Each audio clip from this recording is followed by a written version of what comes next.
Hey guys, welcome back to the channel. This is story about what if Naruto gets a Doujutsu from the gods part 1. Before I start, please do support for more amazing content and comments for part 2. Do consider to subscribe my channel and share my video to your friends and check out the description as well. Let's start the video. Konohagaku no Sato is considered as one of the strongest villages in the elemental nations.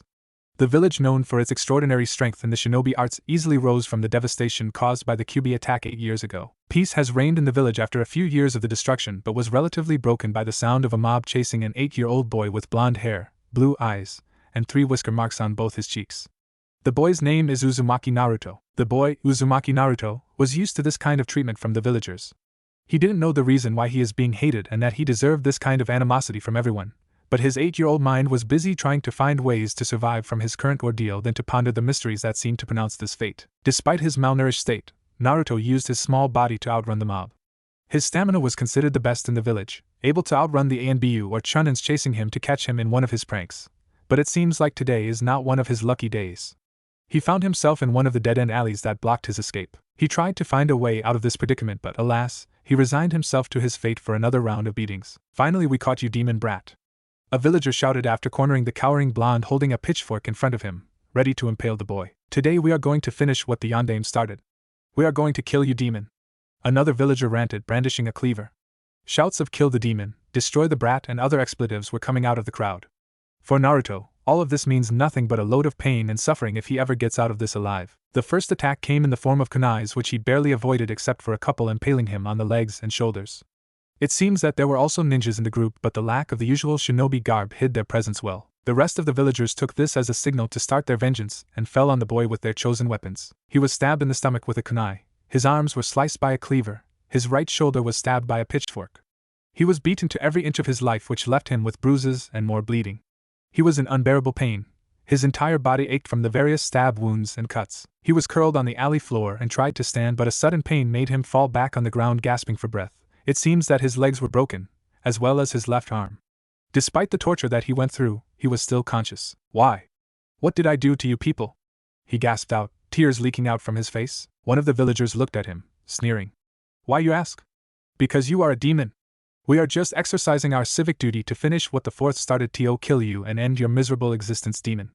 With that, he swung down his katana, aiming to decapitate the boy. Naruto saw the sword and time seemed to slow down. His pitiful existence flashed before his very eyes. He recalled all the beatings, the ridicule, and the insult. He was wondering why he was clinging to life so hard, and it would be a blessing for him to just die and meet his parents in the afterlife. But before he was about to give up, he recalled one conversation he had with his surrogate grandfather, the Hokage, during one of their ramen trips. Flashback: Naruto was enjoying his 5th bowl of ramen with his Hokage Jiji. He enjoyed hanging out with the old man that he treated as a grandfather, along with the Ichiraku ramen family that fed him when he was out of food. In fact, there were only a few people in Konoha that treated Naruto like one of them. One of them being the Hokage, the Ichiraku family consisting of old man Tochi and his daughter Ayame, and of course the 2 Anbu guards that he considered as older brothers, Weasel and Dog. The Hokage was astounded with Naruto's spirit. Despite being subjected to the villagers' stupidity and constant beatings, he was still that little ball of energy with a smile on his face that he loved, someone that he considered to be his grandson. "So Naruto, what are your plans in the future?" the Hokage asked while the boy was about to start on his 6th bowl. Naruto paused his attack on the poor ramen bowl and thought for a bit. "Well, I want to gain the villagers' respect. I'll do anything to make them love me," he declared with a fierce determination that reminded the Hokage of the will of fire that the Shodaime and Nidaime preached during his apprenticeship. "Well, my boy, how are you planning to do that?" the Hokage asked, amused over the boy's declaration. "I'm going to become the strongest ninja in the world," shouted Naruto, which made the old man laugh in amusement. "Oh, that is quite a claim, my boy. I will become the best Jiji, and I'm going to take that hat away from you when I do," the boy declared, his eyes burning with determination. The Hokage didn't doubt that the boy would deliver his promise in the future, and he would be more than happy to give it to him when the time is right. "Well, if you want to become a ninja, then you need to attend the academy soon," he mused. "Really? Great. I'm going to be a ninja." The boy bounced on his seat, excited over the prospect of getting started on his dream. "Relax, Naruto. You're still too young to join the academy, but you will soon. I promise you that," said the Hokage. "Sure, Jiji," the boy quipped, then suddenly gave him a foxy grin. "Hey Jiji, can I try your hat on?" giving him the puppy look. He really hated Naruto when he resorted to this deadly weapon of mass destruction. He coughed and looked away to avoid the temptation in giving in to his demands. "Oh no, you don't, Naruto. Finish your bowl of ramen so I can get you home for the night," said the Hokage, laughing at Naruto's defeated face. This has been one of their favorite game, Naruto trying to coax the Kage hat away from him. They'd been at this since Naruto was 3 years old. Naruto just shrugged and backed down for now and attacked the innocent ramen bowl in front of him. He would get the hat soon enough and achieve his dream. End of flashback. When he recalled the memory, determination gripped his entire being. He will not give up now. He will continue to live until he achieved his goal to become the strongest ninja in the world and take the hat away from the old man. A sudden warmth seemed to flow from his stomach and seems to flow to every part of his body, washing away the aches and pains. He didn't notice that the various cuts and bruises healed, his entire body covered by a mysterious light. He felt the warmth spread over his body and onto his eyes, then the world exploded in a world of colors: red, blue, green, brown, and white. The villagers were scared. One moment they were beating the crap out of the demon brat, and was about to shout for joy as one of their number delivered a decapitating swing to end the demon's life when something happened that shook them to the very core of their being. The boy's body was suddenly covered by a multicolored aura. The sword swing was stopped in its track by a sudden wall of wind that blew the items in the alley floor all over the place.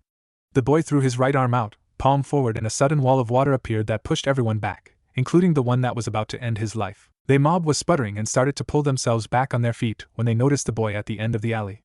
The shock that hit them was nothing compared to the emotions that they felt when they saw the boy standing. All of his wounds started healing in front of their eyes. But that is not what caused them to almost wet themselves. The aura surrounded the boy separated into 5, one for each color, and formed a ball. The red aura formed into a sphere of fire and placed itself beside the boy a few inches beside his right thigh, releasing wisps of smoke as if it burned the very air around it. The blue aura formed into water that appeared out of thin air, and settled beside the left thigh, releasing small drop of water that fell on the alley floor. The green seemed to be a ball of wind, spinning like a small tornado on the boy's right arm. The brown aura absorbed the loose earth at the boy's feet, forming a spinning ball of rocks and dirt on the boy's left. The white ball seemed to cackle with electricity, and situated itself on top of the boy's head. However, what they saw that almost shit themselves was the boy's eyes. The iris was now a solid gold and the pupil was replaced by a 5-pointed inverted star and glowing an eerie white. Dog, one of the Hokage's personal ANBU, was speeding to the location where he felt a huge spike of chakra on the west side of the village. It was supposed to be his turn to watch Naruto, but the latest release of his Ika Ika series was none to be ignored. The chakra spike was Naruto, and that only spelled trouble. He arrived at a scene that made his blood run cold, and his rage almost overwhelming him. The mob cornered Naruto in one of the deserted alleys in the commercial district, and one of them was about to swing his sword to behead his charge. He was about to interfere when something happened that almost made him shit in his pants. What he saw made him curse. Oh shit, Naruto was standing. The energy that he felt disappeared, but it left him refreshed, and the lingering warmth made him feel powerful, invincible even. He saw that the mob was a few feet away from him, staring at him with awe and fear that almost made him laugh. He checked himself to see why he wasn't hurting anymore, but what he saw shocked him to the very core. There, surrounding him, were 5 balls of something, 2 beside his thighs, 2 on his arms, and 1 just a bit above his head in front of him. What is happening? What are these things? Naruto asked himself. He was brought out from his thoughts when one of the villagers shouted, "The demon is doing something." A large villager shouted, "The demon is escaping." Another ranted, "Let's get him." 2 of the villagers charged forward, one carrying a cleaver and the other carrying the katana that almost chopped his head off. He crossed his arms to shield himself from their attacks when something happened that scared him. The red ball flared and emitted a stream of red-hot fire that surrounded him, effectively cutting off the attack with a wall of flame. The charging villagers stopped their attacks, and were starting at the wall of flame with fear in the eyes. What just happened? Thought Naruto, not believing what just happened. The red ball that looked like fire just protected him with a wall of flame. He was snapped out of his thoughts by a voice in the back of his head. "Snap out of it, Kit. This is no time to solve the mysteries of the universe," the voice said sarcastically. "Who are you?" asked Naruto, now freaking out because of what happened. The appearance of the wall of flame scared him, but the voice in his head definitely freaked him out. "Who I am will be answered later. You need to defend yourself against them," the voice commanded with urgency. "How am I supposed to do that? There are a lot of them, and I can't run since I'm stuck," demanded Naruto. Naruto was pulled out from his rant when some of the villagers started throwing knives at him. Not knowing what to do, he instinctively threw his arms out, hoping to stop what was about to happen. This time, the ball of spiraling wind on his right seemed to sense his thoughts, and released a strong gust of wind that blew the projectiles away from him. Now what happened? Not believing his eyes when the wind suddenly appeared and blew the flying kunais away from him. "Man, you're practically an idiot," the voice growled in amusement. "Hey! I'm not an idiot. Get out of my head, whoever you are," ranted Naruto. "Okay kid, listen up. I'm not going to explain this again, and we are in a hurry if we want to get out of this alive. Those things floating around you will protect you. All you need to do is to will them to do so." "What? Now is not the time to give you an explanation. We can do that later when we are out of this mess. Just think of what you want them to do, and they will do it," Now attack! Not wanting to get shouted at by the mysterious voice in his head, he followed the advice. He commanded the wind to throw the villagers away, and it did. The ball of wind suddenly expanded and released a small tornado that tore through the mob like a charging bull. Pressing his advantage, he swung his left hand and pointed a finger at the group, willing the fire to scare them away. The wall of flames that surrounded him flared to life, taking the form of a dragon, and flew to the shivering mob, burning about half of them in the process. The screams they released made Naruto lose his concentration, so both the flames and the wind died down. One of the ninjas in the crowd saw this and threw another barrage of kunais, hoping to get a clean hit to end the demon's life. Naruto saw this and acted on instinct again. A wall of water appeared in front of him, apparently fed by the blue orb on his side that protected him from the barrage. Wanting to get out of this predicament as soon as possible, Naruto threw his arms forward, praying to get rid of the mob so he can go see the old man to explain what's happening. What happened was both amazing and scary at the same time. The orb of light on top of his head released a relentless assault of pure lightning that practically tore through the mob, killing some of them while making the rest run like cowards. After a few minutes, the alley looked like it came out of a war zone. The mobs who were electrocuted were groaning in pain, while the rest were passed out from getting the worst shock of their life. Various scorches littered the walls, and the alley floor was pockmarked with holes when hit by his attacks. Naruto was on his knees, panting in exhaustion, but noticed that the 5 spheres were encircling him in a protective fashion. Seeing that there were no more threats around, he allowed himself to relax and to regain his lost breath. Nice work there, Kit. The last attack was a bit excessive, but for your first time, it wasn't so bad, complimented the voice. He was about to retort, but the exhaustion was too much for him to handle, so he blacked out into unconsciousness. The dog master Anbu was shocked, to say the least. What he saw almost made him crap his pants. The kid, who was just 8 years old, released powerful elemental attacks and defense that made most jounins look like toddlers. He was knocked out of his shock when he saw the boy fall into unconsciousness. He disappeared from his perch on the roof and appeared next to the boy, and was surprised that the elemental spheres didn't attack him. He made his way slowly to the unconscious boy, hoping that his approach won't trigger the boy's defense, and was surprised that it didn't. He picked up the boy and ran to the hospital to have him checked and to report to the Hokage about what happened. Naruto woke up facing the whitewashed ceiling of the hospital. He hated the place. He always ends up in one of the medical wards after the beatings he gets from the villagers. He was lucky that he heals fast, or else he would be staying here for months with the injuries he keeps getting from the mobs. One of the doctors that he befriended even joked once that he should get one of the beds plated with his name, since he was a regular customer of the place. He looked around to realize that he was alone. From the lack of light, it would seem that it is already evening, so he must have been sleeping for quite a while. He stretched out the kinks on his body and found the lack of pain from his earlier beating to be a blessing. He swore that Kami gifted him with it so he would remain alive from the beatings he gets from the villagers. Seeing a pitcher of water on the table beside his bed, he proceeded to pour himself a cup to water down his parched throat. He remembered what happened and looked around. He noticed the absence of the colorful orbs that he saw during the encounter with the mobs. He was depressed about that, though. Those skills that he demonstrated would have been very handy, not to mention that it would be cool to have around. Everything that happened must have been a dream, thought Naruto. No, Kit. You didn't dream anything. He almost lost his grip on the glass of water he was holding. The voice was back. It wasn't a dream then. You're there, whoever you are. I thought everything that happened was a dream, said Naruto, already freaking out. After all, he heard from one of the doctors that if you have a voice in your head that you talk to, then you are definitely crazy. Nope. Not a dream. Everything you remembered from yesterday really happened. The voice replied with an amused tone. If it wasn't a dream, then how come I don't see any of those flying thingies?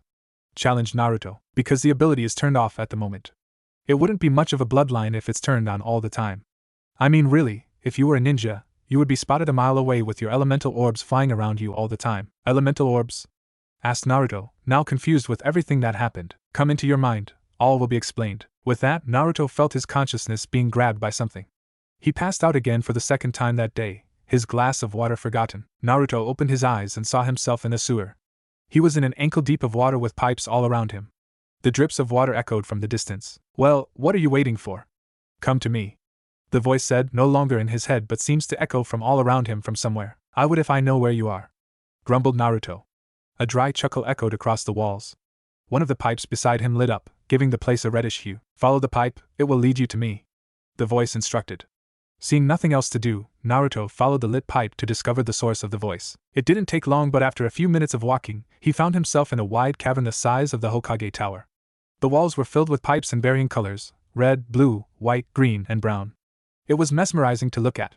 On the far edge of the cavern was a giant cage with bars the size of his body. On the middle of the cage was a paper with the kanji of seal. Finally, I get to meet my container for 8 long years.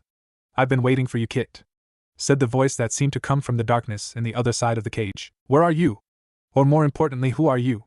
Asked Naruto, peering into the darkness of the cage to see who he was talking to. Before he could say anything else, the entire room was lit up by an intense wave of red chakra that seemed to emanate from the cage itself. The chakra felt heavy that it almost brought him to his knees, but as fast as it came, it was gone, but the lighting around the cavern remained. When Naruto raised his head, he was face to face with a creature that he only heard described in books. He immediately backed away. Kyuubi, got it in one. You're not as dumb as you look. The creature known as Kyuubi quipped in a demonic voice, similar to the one that has been echoing in his head. Hey!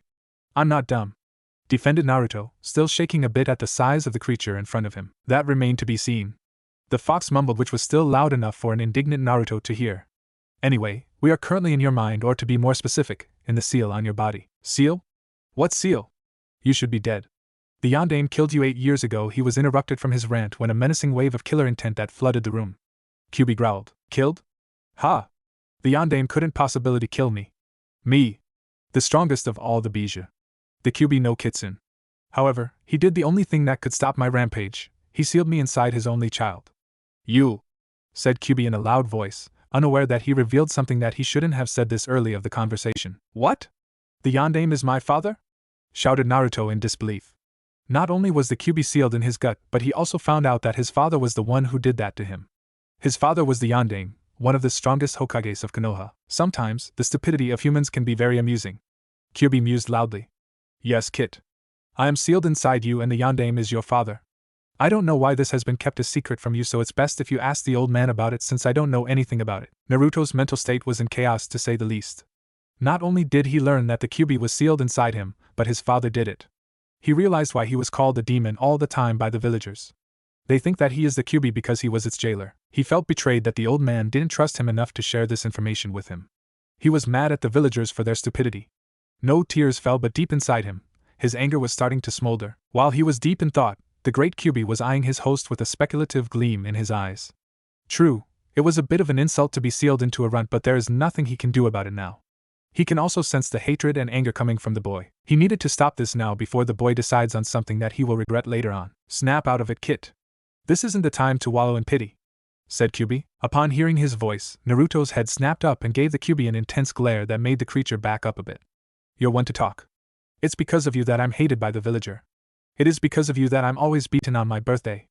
It is because of you that my life has been hell. Kyuubi released a powerful roar that made Naruto release all the anger and hatred he backed up in his rant. A claw made of red chakra shot out from the cage and engulfed him in a tight grip. He was yanked out of the ankle-deep water and brought face to face with the all-powerful creature sealed inside him. You have no right to blame me for the life you have, stupid human. I didn't ask to be sealed inside you. I also didn't attack the village without provocation. I was yanked out of my previous jailer when you were born, and someone controlled me to attack your village. With that, he threw Naruto down back to the sewer floor, causing a large splash of water upon impact. Naruto was dazed but luckily was still conscious even in his mind. Also, don't blame me for the Yondaime's action. I didn't ask him to seal me inside you. He did it on his own for the reason I don't know about. So before you yell at me for everything that happened in your life, know the facts first, Kit, before I ram it down your throat. Ranted Kyuubi. Naruto was shaken. It's not every day to be on the receiving end from a powerful rant from one of the most powerful creature in the elemental nation. However, the rant from Kyuubi made him realize that the Bijou was right. It wasn't his fault that he was sealed inside his body. After all, who would be stupid enough to be imprisoned anyway? Shaking his head to clear away his thoughts, Naruto approached the cage with his head bowed. I'm sorry, he mumbled to the creature. What? Shouted Kyuubi. I'm sorry, okay? I'm sorry for ranting at you. I was angry, shouted Naruto. Kyuubi gave the kid a glare and huffed. Fine. Just don't do it again.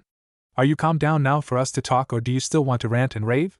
Asked Kyuubi sarcastically. Naruto took a deep breath to calm him down. Yeah, I'm good. So what do you want to talk about? Kyuubi was surprised at this. In front of him was a kid that is well known to have temper issues, but calming down after just a few seconds was definitely a miracle. Deciding to press his luck, he talked to the kid. I'm here to answer your questions. I'm sure that you have dozens of them considering what happened yesterday, so why don't you start, and I'll answer the best I can. Said Kyuubi. Why? Why are you being nice to me? Blurted Naruto. Why, you ask? Simple, I have no choice. To tell you the truth, Kit, I don't like you and you definitely don't like me. But what would you have me do? I'm imprisoned inside you for life.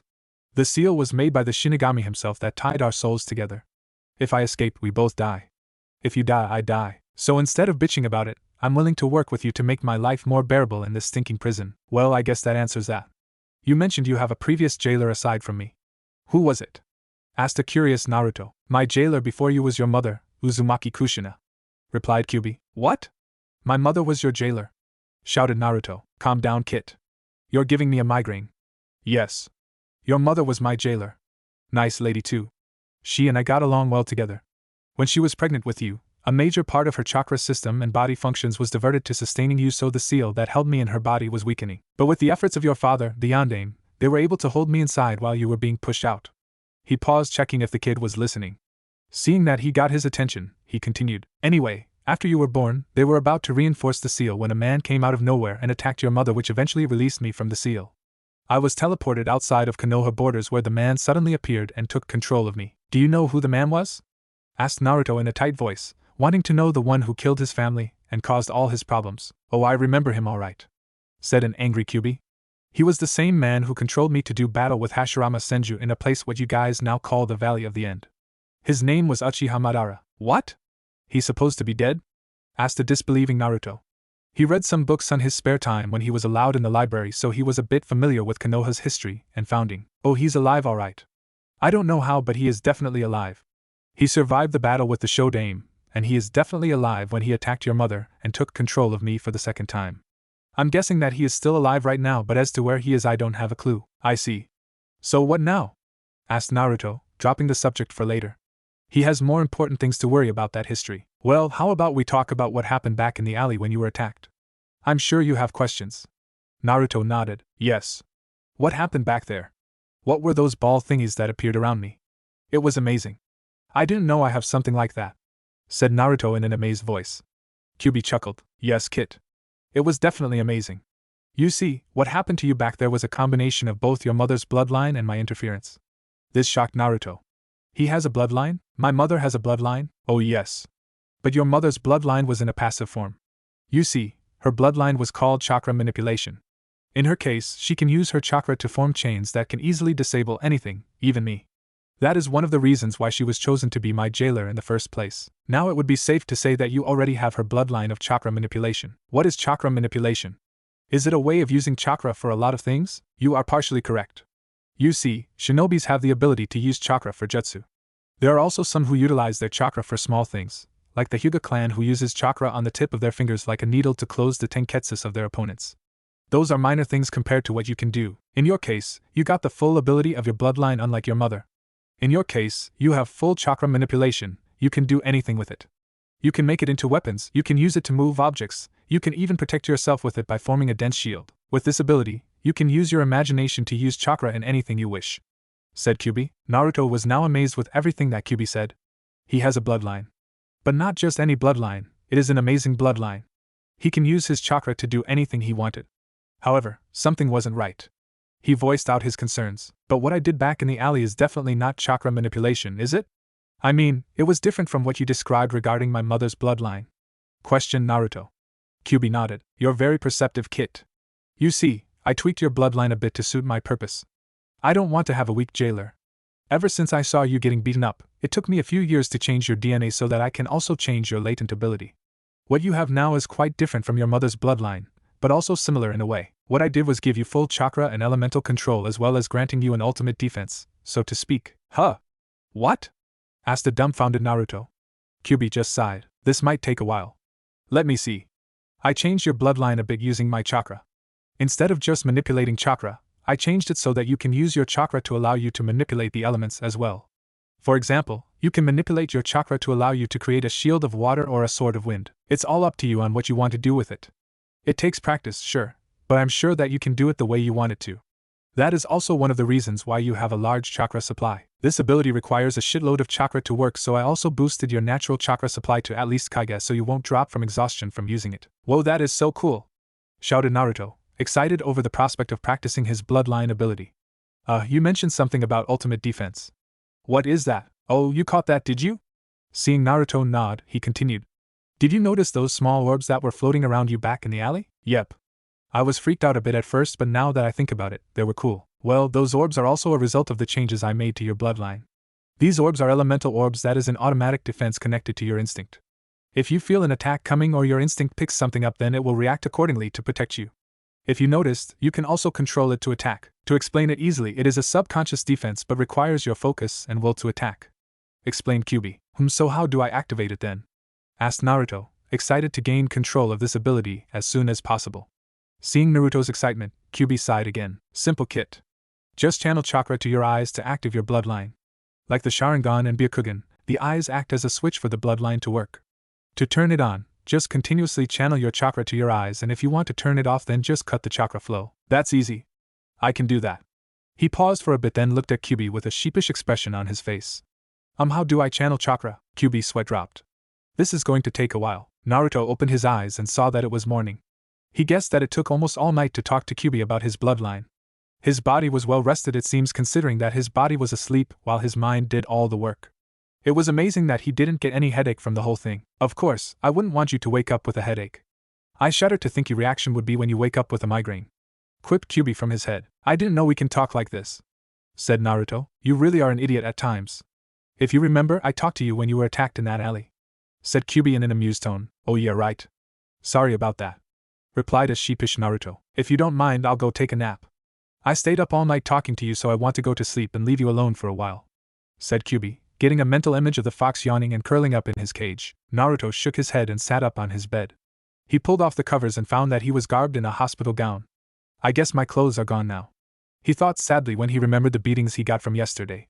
He looked around and saw that he was alone, so he proceeded to practice his bloodline a bit before someone comes knocking in. He closed his eyes and channeled chakra to his eyes. He felt the same warmth pool around his eyes that told him that his bloodline was active. He opened his eyes and saw that he was surrounded again by his elemental orbs. Remembering what Kyubi told him about his ability, he willed the orbs to move in front of him so he can inspect them closely, and they did. The 5 elemental orbs swiftly moved in front of him, seemingly like a puppy happy to serve its master. Each orb represent each element: an orb of red-hot flames, a white orb of crackling electricity, a blue orb of water, a green orb of swirling wind, and a brown orb made of earth. Curious, he stuck one of his fingers into the fire orb and was surprised that it didn't burn him. It was warm, comfortable to the touch. He pulled it out and stuck the same finger into the white orb of electricity, which made the tip of his finger tingle. He played around with it a bit, making them dance around his body, also do some tricks like a loop-the-loop, which he found entertaining. He also experimented on the range of his bloodline.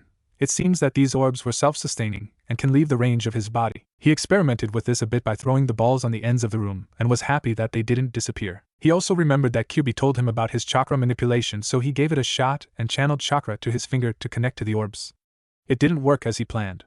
All he got was a wisp of chakra escaping from his fingers and nothing else. I guess Kyubi was right when he told me that chakra manipulation requires more practice compared to my elemental orbs. He was so busy with his experimentation that he didn't notice the Hokage and dog enter the medical ward he was in.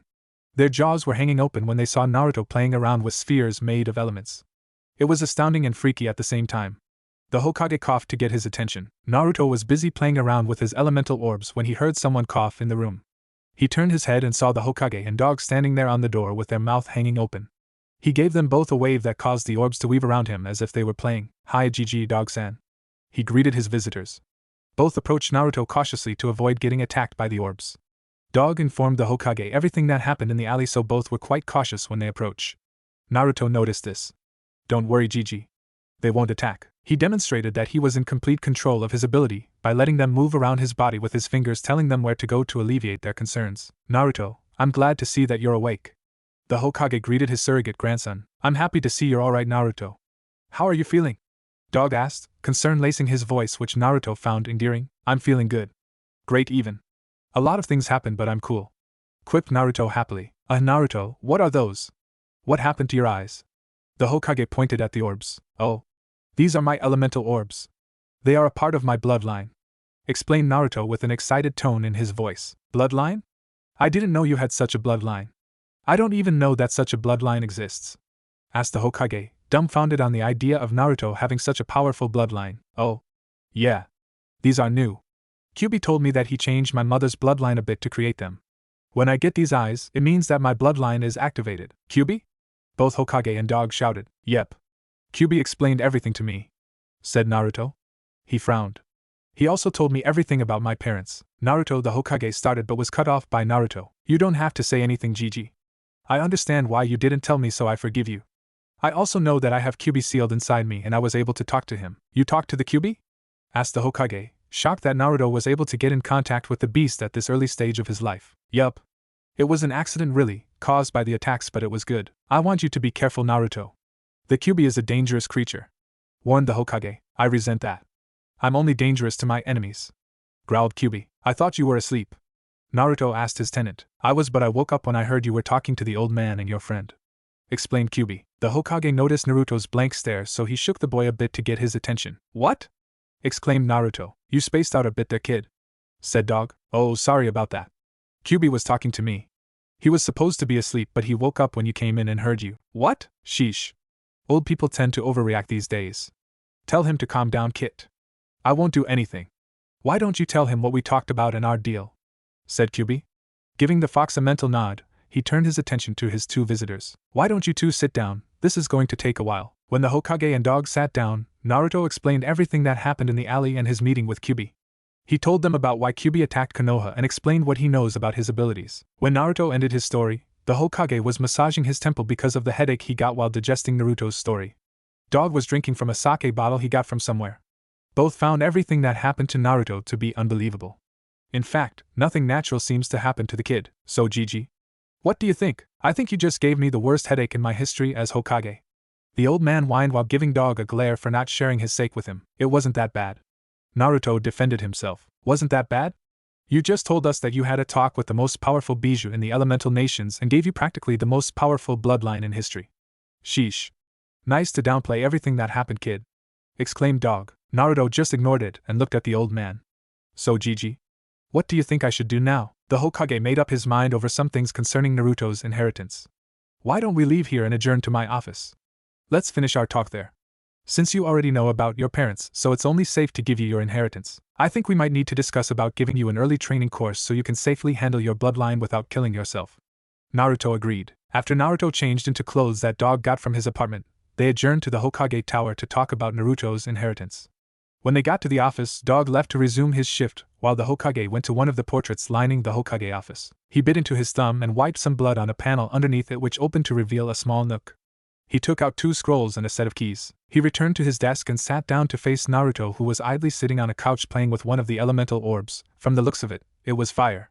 He coughed to gain his attention. Now Naruto, I have here 2 scrolls consisting of your inheritance, as well as the keys to your parents' house.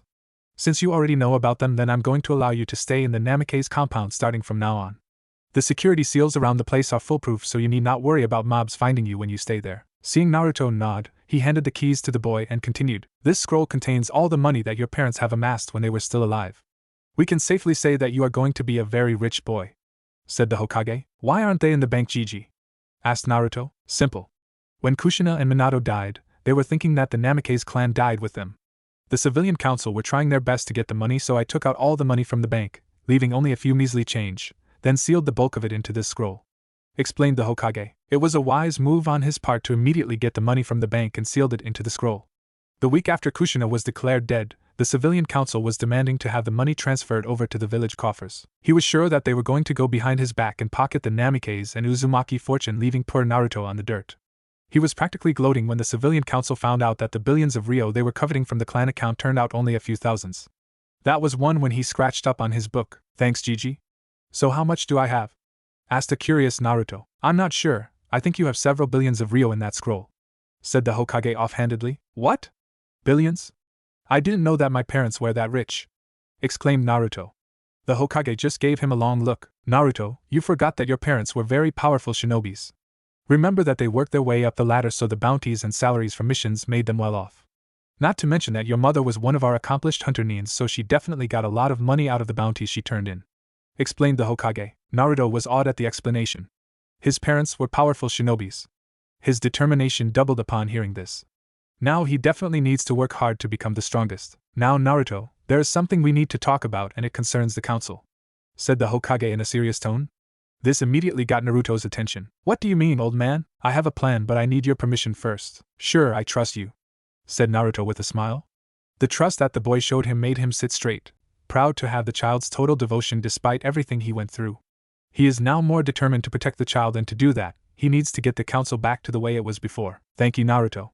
Now, I plan to reveal everything to the council, your bloodline and your inheritance. If we get this right, then your life here in Konoha will be a lot better from now on. I'm not sure that we should reveal Kyuubi as of yet, since that will definitely backfire on us. Oh?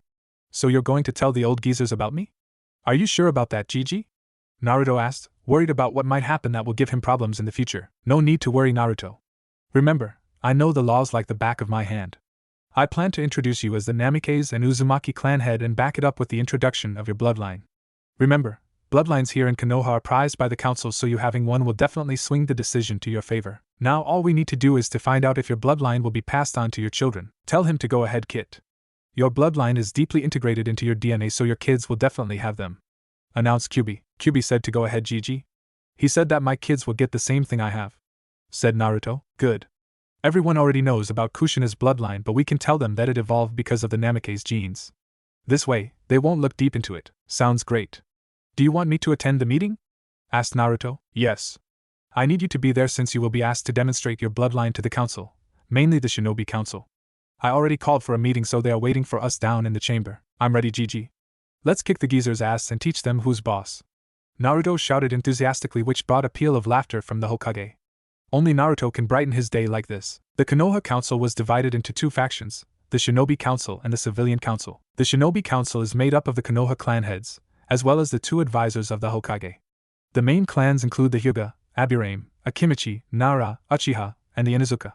The Uchiha representative was Danzo Shimura, since Uchiha Sasuke is still underage, and the eldest, Uchiha Itachi, is a missing nin. The Civilian Council is made up of the wealthy merchants in Konoha. The Hokage explained to Naruto the two council factions and his standing among them. The Shinobi Council is either neutral or favorable to his plight, since most of them followed the Yandame's wishes for you to be treated as a hero. The only exception to this rule is the Hyuga. The Civilian Council, however, is another matter entirely. They are against Naruto since he holds the Kyuubi. This caused a stalemate when it comes to votes, but the Hokage was sure that he can sway them to Naruto's side due to his powerful bloodline. When the Hokage and Naruto entered the council chamber, the boy noticed that everyone was bickering over one thing and another. The whole scenario didn't really make much of an impression with Naruto. Don't worry too much about it, Kit. Humans have always been like this. You've seen them all. Said Kyuubi, amused over the council's pseudo-superiority. Why are they acting like that then? Asked Naruto. Simple, Kit. From what I gather, the Civilian Council have been trying to usurp the Hokage's powers for years now. If I remember correctly, Minato told Kushina about it while I was sealed inside her. He was trying hard to stop their power-grabbing schemes, but he was only able to do so much. I guess the Hokage is now pushed back to the back seat unless he takes away the power that they have right now. Why won't Gigi do that then? He is the Hokage after all. He is the leader of the village. Yes. He can do that, but he might be working on that right now, starting with you. It seems that you gave him back his backbone, said an amused Kyuubi. His conversation was cut short when one of the Civilian Council members made it known to the Hokage of Naruto's presence. Hokage-same. We were wondering why you called us for an important meeting. Also, why is that boy doing here? The councilman sneered. The Hokage just gave the offending party long look and made it known why he was the Hokage, and they were just advisors. Tell me, Councilman Haruno. Who am I? Asked the Hokage. You're the Hokage, Hokage-sama. Councilman Haruto immediately answered. Good, Councilman Haruno. So let me ask you this. Who gave you permission to ask me why I called for a council meeting? The Hokage shouted the last part and leaked a bit of his killing intent that made the Civilian Council cower in fear. The Shinobi Council stood straight. It seems that something happened that made Hiruzen Sarutobi bring out his long-lost backbone. For them, they were looking at the god of Shinobi, the professor, and the third Hokage of Konohagakure no Sato. Even the ever-stoic Danzo smiled at this. For the past years since I've taken the mantle of Hokage again from Minato, I noticed that the Civilian Council are turning my village as their own. So let me ask you this, is Konoha a shinobi village or a civilian village? Asked the Hokage in a cold voice. He addressed the entire council, daring them to answer his question. The Nara clan head answered. Konoha is a shinobi village, Hokage-sama. Good to know that. So let me remind the council that this is a shinobi village, so this is purely my village. I'm the leader of Konoha. The council is just my advisors. You don't give me orders. I give orders. If I say you jump, you ask how high. If I say you leave, then you should run as fast as you can. Do you all understand me? He released his barely restrained killer intent at the Civilian Council, making some of them pass out from the strain. He looked around as if daring for anyone to tell him otherwise. After a few seconds of silence, he took charge of the meeting. Good, now we can start. I called you all here regarding some recent developments that occurred here in Konoha that will greatly affect its future. What developments, Hokage-sama? asked the Hayashi Hyuga. This is concerning the bloodline that woke up in Uzumaki Naruto yesterday after he was attacked by civilians. This brought out a lot of whispers from the Shinobi Council. The civilian council, however, were in total denial that the boy have any bloodline and that it is a trick to fool the Hokage. Hearing that the meeting was starting to degenerate into a total argument, he slammed his hand hard on the table that calmed everyone down. Thank you for the silence, he said sarcastically. Anyway, it seems that Naruto-kun woke up his mother's bloodline ability within himself, but it evolved into something more due to his father's genetic code. The boy is an orphan Hokage-sama. He doesn't have any parents. One of the civilian council sneered. Really now, councilman? Let me ask you this, do I need to give you the talk? Asked the Hokage. What? The councilman stuttered out. I said if I need to give you the talk. It seems to me that you don't know how babies are made. I assure you that Naruto-kun didn't just come out of the cabbage patch or a stork brought him to Konoha. The Shinobi Council laughed at this while the civilians were glaring at them. To continue, I brought Naruto-kun here to explain how his bloodline awakened. I'll supply the facts that he left out since I knew both his parents personally. The Hokage motioned for Naruto to step forward to begin his explanation, which he did. He explained what happened with the mobs yesterday that made the civilian council nervous. When he finished his explanation, one of the Shinobi Council, the Nara clan head, asked, So Uzumaki-san, can you demonstrate to us your bloodline? Naruto nodded and closed his eyes. He channeled chakra to his eyes to activate his elemental orbs. The entire Konoha Council gasped. Naruto was surrounded by 5 orbs of lights, each of different colors, taking their rightful position around Naruto's body. They stared in awe when Naruto opened his eyes and showed them his eyes, revealing his Doujutsu gold iris and reverse star pupils. This is my bloodline that is activated through my eyes. I call this the Kamigen or God's eyes.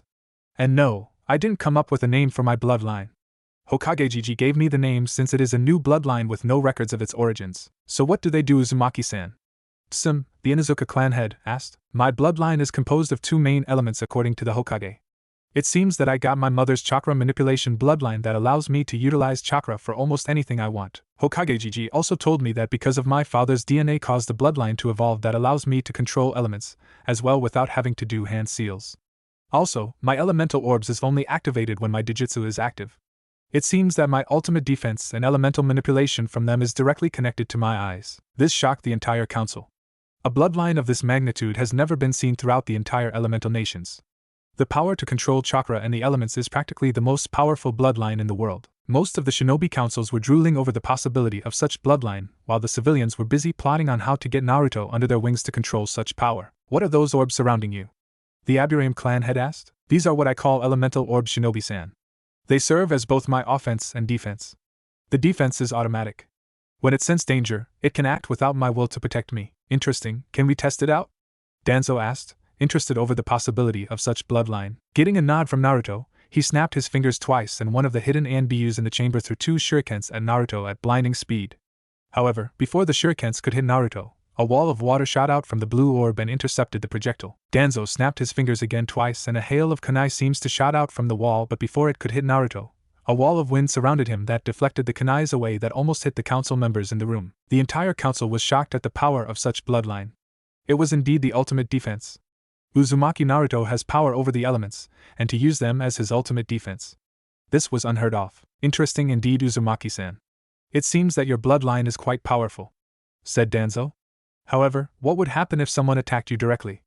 Before anyone could stop him, he snapped his fingers once again, and this time an ANBU rushed out from the shadow, ready to impale him with his katana. Naruto saw this, and pushed his right arm out, and immediately willed the flames to protect him. The fire orb shot out a stream of fire that created a wall of flames that surrounded him, effectively stopping the attacking ANBU from his tracks. He twirled his hands in a counterclockwise gesture, and a stream of water, like a whip, shot out from the water orb and grabbed the attacker and immobilized him in the air. He raised his other hand palms facing forward to the attacker for the flames surrounding him to suddenly twirl around the suspended ANBU, ready to burn him off. Everyone was silent for a few moments before the Hokage coughed, catching everyone's attention. I think that is enough for a demonstration, Naruto-kun. You can put him down now before anyone gets hurt. He finished the statement while giving Danzo a glare, daring him to do it again. Danzo just gave him a smirk but backed down from the dare. Naruto nodded, pulled the flame and water back to their respective orbs, but letting them stay active just in case of more attacks. The elemental orbs just weaves around him, as if ready to protect its master from further attacks. Sorry about that, Gigi. I guess I got carried away, he replied sheepishly, scratching the back of his head. The Hokage just waved the apology with a gesture of his hand. It's okay, Naruto-kun. Why don't you stay back a bit so we can wrap this up? He turned back to the rest of the council who was now looking at Naruto, and his elemental orbs and all. Can we continue now, or do you want me to ask Naruto-kun to demonstrate more of his powers to the rest of the council? Everyone immediately shook their heads. They wouldn't want to become the subject of such demonstration. They've seen enough. So to continue, I would like to announce Naruto-kun's inheritance. From this day onward, he shall take up his father's clan leadership. Starting today, he shall be addressed as Namikaze Uzumaki Naruto. The entire Konoha Council erupted into pandemonium, chaos. The Konoha Council was in total uproar.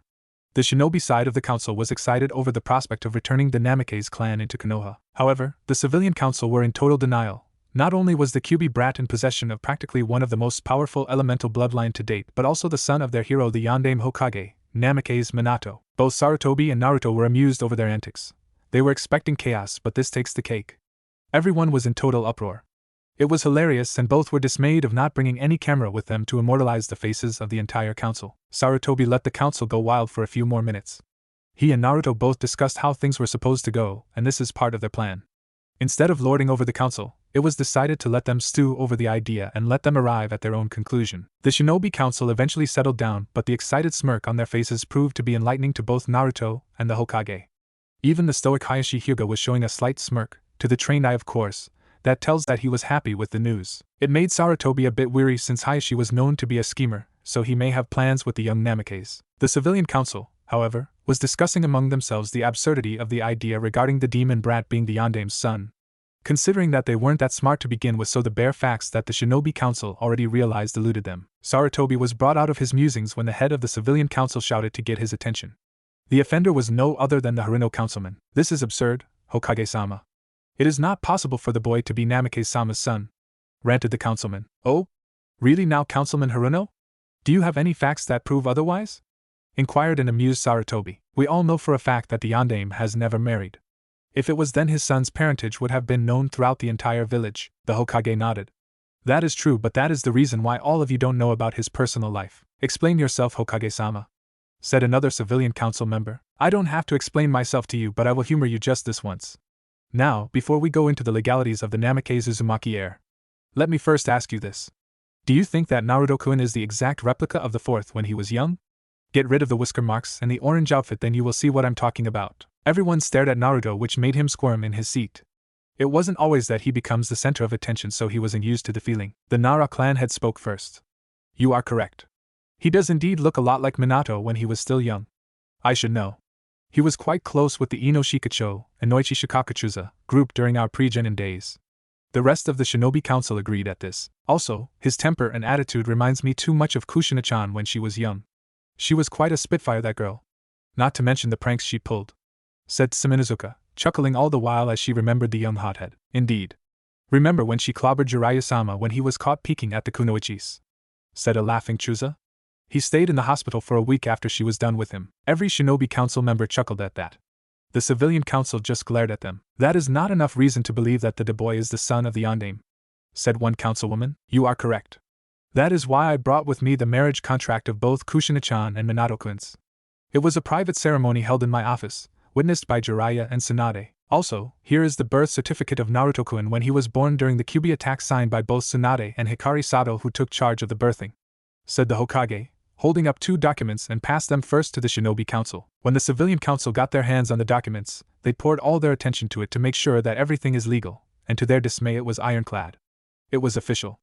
Uzumaki Naruto is indeed Namikaze Uzumaki Naruto, the son of Namikaze Minato and Uzumaki Kushina. The Hokage coughed to return their attention back to him. "Now we will take a vote should Naruto-kun get his inheritance according to Minato-kun's will." He called for a vote, and all the shinobi council, as well as some of the civilian council, raised their hands in agreement. The only ones left were the Hokage advisors, Hamaru and Koharu, Danzo, and some of the civilian council. "Then it is official. Naruto-kun will take the Namikaze Uzumaki clan leadership and all assets that come with it. Considering that he is still a minor, I will be temporarily taking over his seat in the council until he becomes an adult when he graduates, and become a genin of Konohagakure no Sato. But Hokage-sama, if Namikaze-sama is given clan head status when he reached genin, then Uchiha Sasuke-sama should also be instated as the clan head as well," one councilman shouted. The sama suffix was added in disdain, but the Hokage just ignored this for now. "You are correct, but we can never deny the fact that Uchiha Sasuke is not the clan head. Itachi is still the eldest of the surviving Uchiha clan, so until he is dead, Sasuke is not the clan head," said the Hokage calmly. "Is there any else?" he demanded over the shouting of the civilian council. Seeing most of the members of the council shake their heads in negative, he continued. If there aren't any more on the agenda, then I call this session of the Konoha Council to a close. You are all dismissed. With that, the Hokage nudged Naruto out of the chamber, leaving behind a smiling shinobi council, fuming civilian council, and of course, some plotting members to get the boy under their control and all the influence he holds. The Hokage and Naruto retired into the Hokage office after the meeting, both exhausted with everything that happened today. It was already late in the afternoon, so both were a bit weary. Naruto settled down on the couch and directed the wind orb to rotate in order to produce a cooling breeze to cool them up. The Hokage was thankful for this, then settled down in his chair facing Naruto. Now that everything is done, I would like to congratulate you in becoming the head of the Namikaze Uzumaki clan, Naruto-kun, said Sarutobi, giving his surrogate grandson a smile. Thanks, Gigi. But don't you think that I'm a bit too young to become a clan head? I mean, I don't even know what to do, exclaimed Naruto. No need to worry, my boy. I'm sure you'll pick it up in no time. Now we need to discuss a few things that come with your birthright. Naruto nodded, so he continued. Naruto, you need to realize that one of the reasons why I kept your inheritance secret is because both your mother and father have plenty of enemies. The history between the Yondaime and IWA is legendary, so they will be sending a lot of assassins to kill you when the word of your identity gets out. I kept this hidden from you because I wanted to protect you, so I apologize for not acting out sooner. Apologize, Sarutobi. I understand, Gigi. But why did you release the information now? I mean, would that just put me in danger? Asked a curious Naruto. Well, it would have been a dangerous idea to release your inheritance to the world, but I think we both know for a fact that you can protect yourself now. Subtly gesturing towards the floating orbs surrounding Naruto. Since we are on the subject, I decided to let you train even before entering the academy to hone your skills. Among the rest of the shinobi clan heirs, you are in a bit of a disadvantage since your parents aren't around to teach you their techniques. But with your determination and stamina, I'm sure that you can overcome this hurdle. Also, Kit, I would be helping you out. Tell the old man that I will be helping you train, giving you ideas to help you get started. Interrupted Kyubi. He was awake and listened to the entire council meeting and agreed with the Hokage's presumption regarding Naruto's enemies in the future. His container can take care of himself with his bloodline, but it's best to be safe than sorry. Gigi. Kyubi told me that he agreed with your idea. He will be helping me out as well. Naruto relayed his conversation with Kyubi. Sarutobi was shocked at this. Naruto was already powerful with his active bloodline, but with Kyubi's teachings, it is possible for the boy to become the most powerful shinobi in the entire elemental nations. He was weary with the offer. As if sensing the Hokage's thoughts and intentions, Kyubi decided to get his idea across. Kit, I want you to tell the Hokage to lock down the room. I want both you here in your mind so we can discuss your training. Can you do that? Can you bring him into my mind? Asked an incredulous Naruto. Of course. I have lived a long time, Kit, so I know a trick or two. Just tell him to lock down the room, and I want you to relay this technique to him. I'll pass it to you right now. Naruto's eyes glazed over when the information of the technique was transferred to his brain. He told the Hokage about the Kyubi's idea and complied. He blazed through a set of seals and the room lit up for a bit before dying down, effectively locking the room from intruders. He performed the technique as Kyubi instructed and touched Naruto's temple. Hiruzen Sarutobi is hailed to be the most knowledgeable man in realm of shinobi arts, which earned him the nickname of the Professor by both friends and enemies. But nothing prepared him when he stood under the presence of the great Kyubi no Kitsune in Naruto's mind. He saw the cage that separated the beast from his surrogate grandson, as well as the seal that is placed in the middle that forever locked him in place. The sewer-like atmosphere didn't really fit well on what he think to be Naruto's mind, but he can teach Naruto later about the mindscape so he can change it if necessary. Welcome to my humble abode, Hokage, the Kyubi bellowed, overreacting a bit to scare the human in front of him. Naruto just rolled his eyes over Kyubi's antics. Kyubi-sama, said a subdued Hokage, not knowing how to act in front of the great beast that lorded over the rest of the powerful Bija. Such respect from the leader of the most powerful village, but we are not here to exchange pleasantries. Let's get down to business, said Kyubi, amused that he successfully intimidated the supposedly powerful leader of Konoha. Indeed, Kyubi-sama. I want to know what you plan to teach Naruto-kun. I don't want him to hurt himself with your teachings, said Sarutobi, scrounging up every fiber of his courage to face the great beast. It seems that protecting his surrogate grandson brought out more of his backbone. Kyubi noticed this and grinned. I commend you, Hokage. It is not every day that I meet a human that has enough courage to face me, except your Yondaime, of course. He added the last part as an afterthought. Naruto had enough of the whole thing and decided to make his presence known. Stop scaring the old man, Kyubi, he growled. Kyubi just released an amused chuckle, releasing the intimidating act, and gave Naruto a foxy grin. This confused Sarutobi to say the least. Sorry, Kit, but I can't help myself being a fox and all. He turned his attention to the old man. Anyway, we are supposed to discuss about the brat's training. What were you planning to teach him? The Hokage coughed to get his beating heart under control. I plan to start him off with the basics. Before he can become a competent shinobi, I will want him to improve his physical prowess before moving on to other shinobi arts. During his physical training, I will be teaching him the basics of chakra control since he seems to need it for the rest of his bloodline ability. That is a good idea to start the brat's training. The brat part got an indignant hey from Naruto. The fox just gave him a mischievous grin. But it would be best to allow him to expand his mental capacity as well. We all know that chakra is based on purely physical and spiritual energy. The physical energy can be easily done through physical training, improving his strength and stamina. However, in order for him to balance his increasing physical energy, we need to improve his mind as well, so he needs to train his mind with knowledge of the shinobi arts and tactics. Sarutobi nodded. Agreed. But such growth would take a lot of time. There isn't any way for him to balance both skills without hurting him in the process. What I plan is to start him off with physical training, then begin his mental training once he attend the academy. True. But I have a much better idea. Naruto needs to be strong enough, at least Chunin level, when he enters the academy.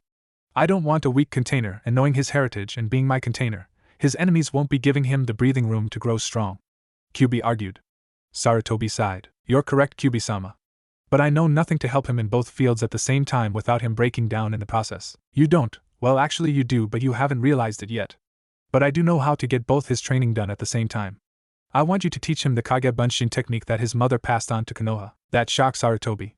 True, with the Kage Bunshin, he can easily divide himself to accommodate both physical and mental training, but the strain of the technique will surely hurt the boy. That is one of the reasons why the technique was considered as a kenjutsu to begin with. No! Naruto is not strong enough to do the Kage Bunshin. Naruto was confused over the argument regarding a jutsu, so he interrupted the arguing duo. Gigi. What is the Kage Bunshin? Sarutobi turned to Naruto. Naruto, the Kage Bunshin is one of the forbidden techniques passed on by your mother to Konoha when he became one of our ninjas. It is part of your inheritance, but it is a dangerous technique for you at your current age. The technique requires a lot of chakra to pull off, and you need chakra control to avoid overpowering the technique. Gigi. What does the technique do? The technique is powerful. Unlike the normal Bunshin, the Kage Bunshin allows you to create real copies of yourself using large amounts of chakra. It is a technique used mostly for spying, since the clone will pass when its memories and experience once dispelled or killed. It also has its own chakra network, so it can also do jutsu unlike other Bunshins. That is correct. Agreed Kyubi. With the Kage Bunshin, we can easily simplify your training course. The real you would be busy with physical training, since the Kage Bunshin cannot relay physical experience and improvements. But you can use them to read and learn the shinobi arts and scrolls and from your teachers. Kyubi-sama is correct, but I think this technique is too much for you to handle at your age. That is not true, Hokage. Naruto already has the chakra reserves. If you take time to reach out with your senses, you will see that his chakra store far surpasses your own, and with my presence, I can easily replenish his stores with my own limitless supply to avoid exhaustion. Sarutobi thought about this for a bit. It is true that Naruto is already more than a Kage-level shinobi in terms of chakra and stamina, and with the Kyubi's presence, he will never suffer from exhaustion unless he depletes his own supply first. So you are willing to supply him with the chakra he needs for the technique to be used for training? Yes. I will be helping the loudmouth brat. Kyubi growled. And why would you do that? True that you offered, but I don't see it from one such as you, argued Sarutobi. Kyubi just gave out a large sigh. Hokage, I think you already realize that the kit and I are already bound by the Shinigami seal. This means that both our souls are merged. When he dies, I die as well. So please excuse me if I want to help train the kit so we'll both survive. Sarutobi realized what the fox was doing was out of self-preservation. He realized that there is too much at stake here for the Bijou than he realized. So this makes Naruto safe from the Kyubi's influence. It is true that if harm comes to Naruto, then Kyubi would be harmed as well, so making him strong is the only option for the fox to survive. With the seal in place, Kyubi cannot control Naruto's mind without his express permission. Fine, I agree with your idea. I will devise a training schedule for Naruto for his physical training. The Namikaze Uzumaki compound holds one of the largest libraries in Konoha, not including the Hokage archive, so he can go over the shinobi arts from there. But you have to promise me that he won't be doing any high-level techniques that I know Minato have compiled in his library until we both deem him ready. I will be asking for a monthly report so I can keep track of his progress. Agreed? Agreed. He have a deal, Hokage. Now leave me be. I'm tired, so I want to sleep for now. If you want to relay something to me, just tell the brat. With that, Sarutobi was kicked out of Naruto's mind. After meeting the Kyubi, Naruto and the Hokage was making their way to Naruto's apartment to pick up his things so he can move to his new home. He was excited over the prospect of having his very own house to live in. What made it more awesome to his 8-year-old enthusiasm is that he will be moving to his family home. Naruto have never been exposed to the concept of family since he has been alone all his life, except of course the Hokage, which he treats like a grandfather, the Ichiraku family, and dog. Weasel was also part of his family, but the Hokage informed him that he became a missing nin. He asked why, The Hokage didn't tell him much to his annoyance. After Naruto packed up all his things, which didn't consist much since he didn't bother to stock up on his favorite items for fear the villager would just come in and trash the place, they left again towards his new home. It took a while for them to arrive considering that his clan's compound was on the opposite side of the village, hidden in a secluded area behind the Hokage monument. Naruto was shocked when he saw the gate. It was huge. The walls were purely made of stone and adorned with various symbols, which the Hokage mentioned they were seals that made up the estate's protection. The gate was made purely of black metal, 2 iron-bound gates locked together by a circular notch in the middle holding the Namikaze Uzumaki clan symbol, a cross which consisted of a tri-pronged kunai standing on its hilt with a katana and the horizontally running through it in the middle. The Hokage explained the relevance of the symbol. The kunai was a signature move of the 4th Hokage, the Hiruzen, and the katana was Kushina's trademark since she was known as the Red Death, Konoha's most powerful sword user. Naruto was amazed by his parents' prowess in battle and made it his dream to live up to their skills or even trump them as a child should. They stopped in front of the massive gate and asked Naruto to place his hand on the notch in the middle and channel his chakra through it. He explained that the gate contained a complicated security seal that the Yondaime created to protect his family. The seal can read the chakra of the person to determine if they are part of the family to both grant and deny entrance. He also told Naruto that the library in the compound contained the instructions to allow him to add other people into the seal matrix, so they can enter without his permission. He cautioned Naruto to make sure that he only adds someone that he can trust. Naruto made a mental note to add both Dog and the Hokage to the matrix so they can visit him anytime. Following the old man's advice, he placed his hand on the panel and felt his chakra being absorbed by the seal. Nothing happened at first, but the panel glowed blue before a click was heard from inside. He immediately removed his hand when the circular notch turned clockwise and the gate slid to the sides, revealing a massive compound inside. The Namikaze Uzumaki compound was huge to say the least. The Hokage told him that it was larger than that of the Hyuga compound, which was said to be the most extensive in Konoha. The landscape was mostly intact, but the flowers and weeds were all over the place since it has been 8 years since it last saw any habitation or tending. Naruto noticed that there were a lot of things that needs to be repaired. He is going to be doing this for a very long time. When they entered the compound, he saw an oriental-styled mansion. The foundation was purely made of chiseled gray stones and the walls were of dark polished wood. His house can never be called a house, it was a mansion consisting of 3 floors. He was busy checking out the place when the Hokage called his attention. Now Naruto, I won't be able to show you around since I'll be busy tending to the paperwork and mission reports back in the office, so I'll leave you alone to explore the place. If you want, we can hire some genins to clean up the place, but I advise against it since the Namikaze Uzumaki compounds hold secrets that should be left alone from unwanted eyes. I will send Dog later to help you get settled in since we both know that he can be trusted. Is there anything else you need before I leave? I think I'm alright, Gigi. I can take care of myself. I'll check out the house and I'll find some rooms I can sleep in.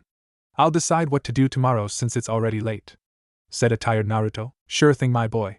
I'm not sure if there's still food inside the house, but I remember Minato-kun telling me that he has preservation seals on the cabinets to keep the food fresh. You can shop for necessities tomorrow if there is any need, but for now I bid you good night. Getting a nod from Naruto, he was about to leave when he was tackled by Naruto in a tight hug. He wrapped his arms around the boy that he already considered a part of his family. Thanks a lot, Gigi. I don't know what I'll do without you, whispered Naruto. Clapping the boy on the back, he chuckled. Not to worry, Naruto. You're part of my family and I am more than happy to take care of you. Thanks again, Gigi. See you later. With that, both parted with a small farewell, ready to face the challenges that are to come in the future. Naruto saw the gate slide close with a small click when the Hokage left the compound. He turned around and made his way to the front door. He saw that it was locked, so he fished out the set of keys that he got from the old man and placed it on the keyhole and gave it a small twist. The door opened to reveal a beautifully designed, yet dusty, interior that he definitely fell in love at first sight. Like the outside, the interior was also made from dark polished wood. The furniture were in pretty good condition considering that they'd been left unattended for 8 years, but the dust that covered them definitely requires some serious cleaning. A sudden thought occurred to him and activated his Kamagen. The elemental orb immediately materialized in front of him, ready for his will to command them. He willed the wind orb to go to the center of the room to create a miniature tornado to attract the dust like a vacuum cleaner. It did its job, and the clear tornado now turned into a gray-colored storm due to the number of dust in it. He gently guided the tornado outside and off the compound and allowed it to dissipate to scatter its contents. He checked out the room again and nodded for a job well done. It still needed cleaning, but it wouldn't require heavy-duty work to get it sparkling clean again. He then moved to the kitchen and repeated the same technique to get rid of the dust. He checked out the cabinets and saw that it was still stocked with enough food to get him by until he finds time to do some groceries. He pulled out the storage scroll that the Hokage gave that contained his belongings and laid it open on the table. He channeled a tiny bit of chakra to one of the kanjis painted on it to release its content. In a poof of smoke, which quickly dispersed, revealed mounds of his favorite ramen. He placed all of it on one of the empty cabinets, but left 3 of them out for his dinner. He checked out the stove and saw that it was in working order, so he took one of the pans out and laid it on top of the stove. He filled it with water from the water orb and directed a stream of fire from the fire orb to light up the stove. He waited a bit for the water to boil and prepared his ramen. Dinner was quiet as he happily slurped his food down. While he was busy eating, he decided to have a talk with his tenant to ask what to do from now on. "QB. You awake?" He mentally hollered just in case the fox was asleep. "Pipe down, you insufferable brat. You're too loud," growled QB, not amused at being woken up from his nap. "What do you want now?" "Nothing, I was craving for your company," Naruto said sarcastically. "Cheeky brat. What's been going on while I was asleep?" asked QB, now fully awake and giving Naruto his full attention. "Nothing much, I moved all my stuff here at my parents' house. I just wanted to talk to you what to do from now on." "Maybe we can talk about my training," said Naruto excitedly. He was definitely geared towards training to get stronger. "It's too early for that, Kit. Why don't you spend a few days checking out your place and take stock on what's in here? You might want to check out the library too to see what we can work with. There should be a scroll there about the Kagebunshin. From your memories, I see that you forgot to ask the Hokage about it." "Oops. Sorry. I forgot all about it, idiot." "Hey. I said I was sorry, didn't I? I'll check the library after I'm done." "Good. I see you're already done, so why don't you check the place out now before it gets any darker for us to see? Also check if the electricity is still on in this place. We don't want to live here without any lighting." "Sure. I'm already done eating, so I'll check the place out," agreed Naruto. After Naruto finished eating, he threw the empty ramen cups in the garbage and started his exploration of his new home. Naruto definitely liked his new home. No, he loved it. The place was everything he dreamed of. The first floor was composed of the family den, kitchen, and an entertainment room with a large TV. The door at the back opened up to a large hot spring that he definitely wanted to soak in later on. QB complimented the hot spring since it would be a great place to train his chakra control, as well as a great place to relax his sore muscles after a hard day of physical workout. The second floor was mainly composed of bedrooms. From the looks of it, there were a total of 5 rooms on the floor, 2 large rooms and 3 small ones that looks like guest rooms. Each room has its own bathroom. He chose to stay in one of the larger rooms that looked like the master's bedroom. What endeared him to it is because of his parents' things and photos that he will definitely check out later on. The third floor came at a big surprise to the blonde boy. The entire floor was the library, and it was huge. After he opened the locked door by placing his hand on the clan insignia, he saw that the third floor was one big room with one section closed off. There were shelves after shelves containing hundreds of scrolls. One part of the room was an armory where you can see a lot of shinobi weapons on display. One of the walls displayed dozens of his father's tri-pronged kunai and a pedestal on the side that contained his mother's prized katana that earned her the nickname of Red Death. He vowed to learn the art of the sword to keep his mother's memory alive. After an hour of checking out library, he was astounded with the number of scrolls in the place. It was organized according to each shinobi field, mainly elemental and non-elemental jutsus, fuinjutsu, sealing, kenjutsu, taijutsu, and genjutsu. There was even a small alcove that contained summoning contracts on tigers, dragons, and birds. He wondered why his parents have multiple summoning contracts, so he vowed to ask the old man later. To Naruto's luck, he was able to find the scroll for the Kagebunshin technique in the non-elemental section of the library. Kyubi told him to bring it with him to study later before he retires for the night. He promised to have Naruto practice the technique tomorrow. It was almost midnight that Naruto finished inspecting his new home and retreated to the master's bedroom where he spent most of the time checking out his parents' things. He fell in love with his father's coat, but it was still too big for him to wear, so he planned to have a tailor make one for him as part of his shinobi outfit. He studied the Kagebunshin scroll for a bit before going to bed. He knew that tomorrow would be a very long day. Next day, Naruto woke up early.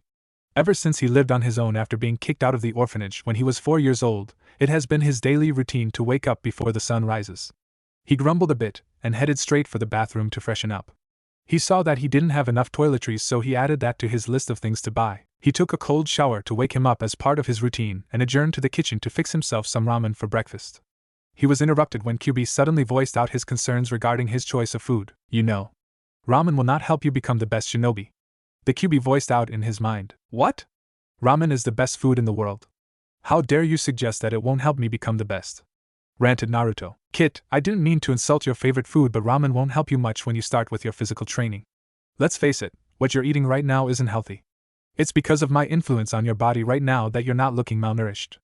If you want your body to be in top condition, you need to eat healthy. I will not stop eating ramen, and there's nothing you can do about it, idiot. I didn't say that you stop eating ramen. I only suggested that you eat some healthy food aside from ramen. Why didn't you say so in the first place? I just did, you idiot. Be thankful that I'm even helping you." "Thank you, you're welcome. Why are we shouting?" "Dunno," said Naruto with a sheepish grin. "Idiot," grumbled QB. "When you're done eating, I want you to go to the training ground out back and start practicing Kage Bunshin. With your chakra reserve and tenacity, I'm sure you'll get it down with only a few tries. Naruto gave Kyuubi a mental nod and quickly finished his meal. He ran to the bedroom and retrieved the Kage Bunshin scroll and rushed back down and out to the training ground. It was huge to say the least, with wooden dummies with targets painted on them so he can practice his throwing, as well as some padded logs for taijutsu practice. The shed also contained some physical training gears that would definitely help him out. He sat down on the grass, opened the scroll and started to read. He read the scroll 3 times and memorized the steps to Kage Bunshin. It requires a modified single-hand seal that required him to stretch his index and middle finger and form it like a cross with both hands. He is supposed to channel enough chakra to transfer to his clones and mold it before releasing the technique. It took him almost 2 hours to get the technique down and was surprised with the result. He was aiming for single clone to appear, but the entire training yard was covered in smoke when he shouted the technique. When the smoke disappeared, the entire yard was filled to the brim with shouting Naruto clones. His target was off the mark. He was aiming for a single clone, and he got 300 instead. This is going to take a lot of work. Kyuubi informed him that he has too much chakra, so the number of clones was normal even if he tried to control the output. He practiced for another hour until he was able to reduce the clones to 100. Kyuubi instructed him to assign 50 of the clones to go to the library to find chakra control exercises and the rest to start cleaning up the place. He instructed the 50 clones to go to the library to look for chakra control exercises and to start practicing them as soon as possible. The rest he told them to go to the shed out back to get some cleaning supplies and start cleaning up the entire house and ground. This got him a lot of grumbling from the clones and some shouts of lazy ass from a few. A short shouting match ensued, but they eventually left to do what he asked. Kyuubi told him that the clones have his personality, so he only has himself to blame for it. He grumbled a bit but eventually gave in. While the clones were busy, Kyuubi instructed Naruto to start improving his body through physical training. He told Naruto to start with running laps around the field, as many as he can for 2 hours at full speed. After a few minutes of rest, he told Naruto to start with push-ups, sit-ups, and squats 100 each. He told Naruto to increase his set by 50 once he gotten used to it. While he was running laps, Kyuubi instructed Naruto to do some shopping with the Hokage later on. He needs to add more to his training equipment, even some weights powered by chakra to be used in his training. He explained that the weight would help him in increasing his overall body strength since his exercise can only do much to improve his overall physical prowess. Time skip. 2 months in training. It has been 2 months since Naruto started his physical and mental training with Kyuubi as his instructor. His rants of slave driver and sadistic fox fell on deaf ears.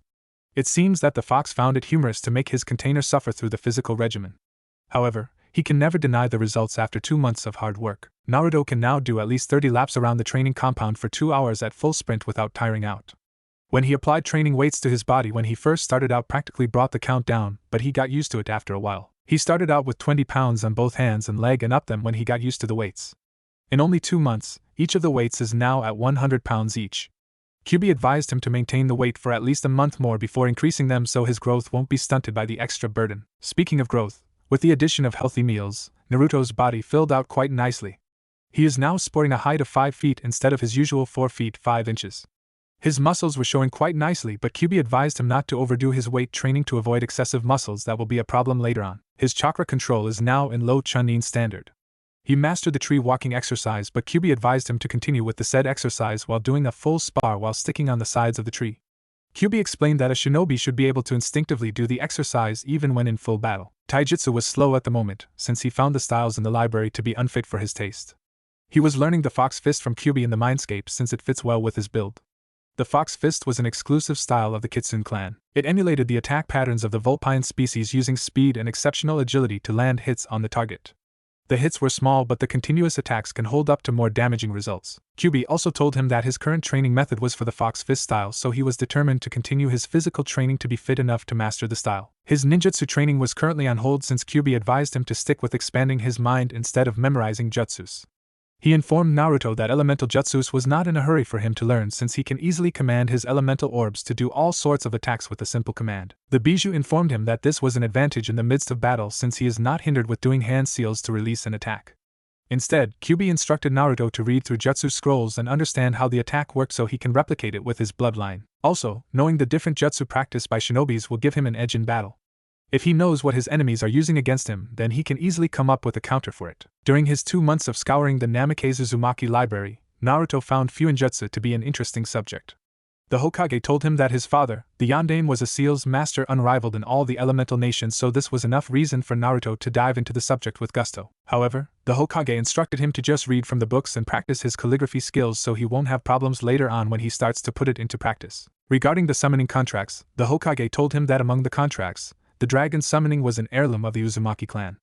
The tiger and the bird contract were spoils of battle by Kushina.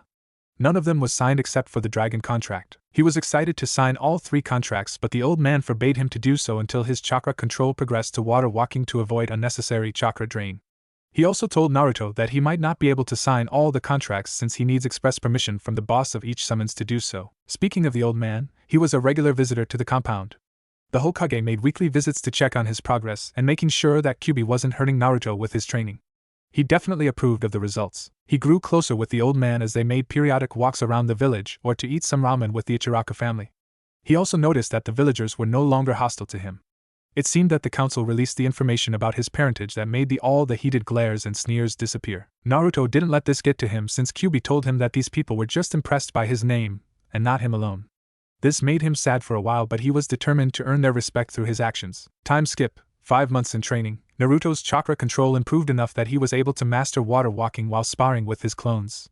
He was excited over the summoning contracts that made him work twice as hard, but instead of focusing on summoning animals, he diverted his attention for now to mastering his chakra manipulation bloodline. Kyuubi was helpful since he was purely made of chakra. All of his attacks were purely chakra manipulation, so he was able to give Naruto much needed tips for him to accomplish some techniques that he invented on his own. Naruto found out that chakra manipulation requires both conscious thought and deep control over his chakra. During his experimentation, he found out that he needs to carefully channel chakra through his tenketsus and release them while consciously molding them to a shape he wanted it to have. It took him a month before he was able to consciously release chakra on specific tenketsu points, but it was enough to get him started. His first project was to create a blade made of chakra. Since he wanted to honor his mother by practicing kenjutsu, he tried to use a blade made of chakra since his mother's katana was too big for him to handle at his current age. He was able to create a 3-foot blade made of chakra, but he needs to improve his control if he wants to give it a sharp edge or change its size at will. It took him another month to fully master his chakra blade and finally started in learning the basics of his mother's kenjutsu style, the whirlpool blade style. It was a style that made the Uzumakis deadly in battle. The style incorporated a flowing rhythm used along with speed and agility in order to outwit their opponents, disarming them, and precise strikes for damaging results. After finishing the instructions on the scroll, he found out that his current physical training made him a beginner in the style, so he diligently practiced the basics for now before moving on to the next level. His taijutsu style improved as well. Kyuubi deemed him to be at least Chunin level on the Fox Fist style. He was advised by the Bijou to practice his chakra manipulation to allow him to create chakra nails at the tips of his fingers, since most of the attacks of the Fox Fist were purely on stabbing specific weak points in the human body, as well as slashing. Naruto's training on his elemental orbs was coming along nicely. With his studies on various ninjutsu techniques, he was able to utilize specific attacks and defense according to elements. Deciding to base his attacks according to elemental attributes, he devised various defensive measures for specific elemental attacks. For example, if the enemy fired a lightning jutsu at him, then he can easily create a defensive wind since lightning is weak against that element. He also noted on the elements that amplifies other elements as well, such as wind amplifying fire-based attacks, and stronger lightning attacks because of a target's exposure to water. This way, he can avoid using elements that will bite him in the ass later on. His Fuinjutsu training is currently on hold since he doesn't have any experts around to check his work. Upon reading the materials from his father, a wrong stroke or activation on unfinished or flawed seals can have devastating effects or harmful to the user. It wouldn't do much good to create a flawed sealing scroll that will turn into a bomb after applying chakra to it. He continued to just read through his dad's notes on sealing and leave it at that for now. Time skip. 1 year of training, 2 months before start of academy. With Kyuubi's hellish training regimen, Naruto was now judged to be from high Chunin to low Jounin. His weights are now at 200 pounds each but can easily stay at Chunin speed even with it on. Kyuubi judged him to be at almost expert level with the Fox Fist style, and his Kenjutsu is basically at low Chunin.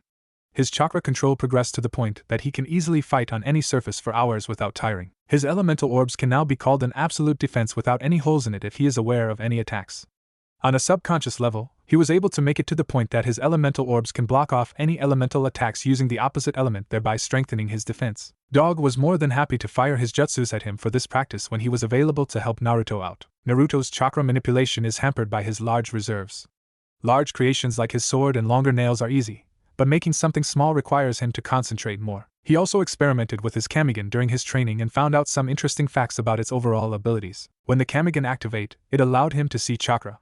This made it easy for him to utilize his chakra manipulation techniques since he can easily mold them to any shape if he can see what he's doing. It also lessened the concentration needed for any shape, which made it possible for him to master his chakra nails. Another interesting ability of the activated Kamigen is its total immunity with any forms of genjutsu.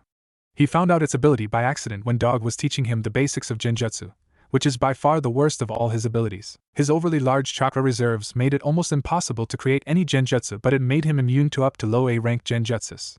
Dog was trying to entrap him in a genjutsu during one of their spars, but he noticed that it didn't take any effect since his Kamigen was active. Dog called the spar to a halt and tested out the theory and found out that the Kamigen has an automatic defense to genjutsu, which made Naruto immune to it if it is active.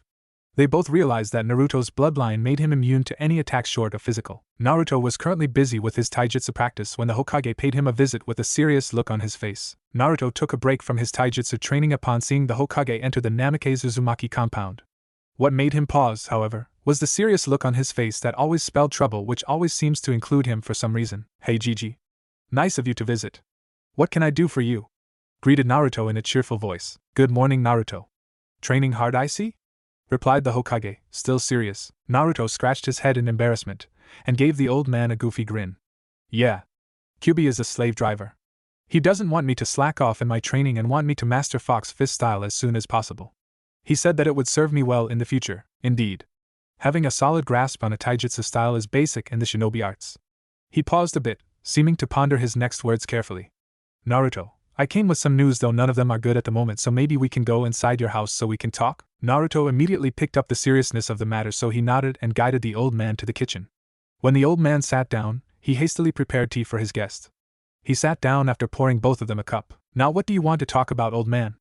asked Naruto. The Hokage didn't say anything but reached inside his robe and pulled out a small black book. He turned a few pages and handed it to Naruto.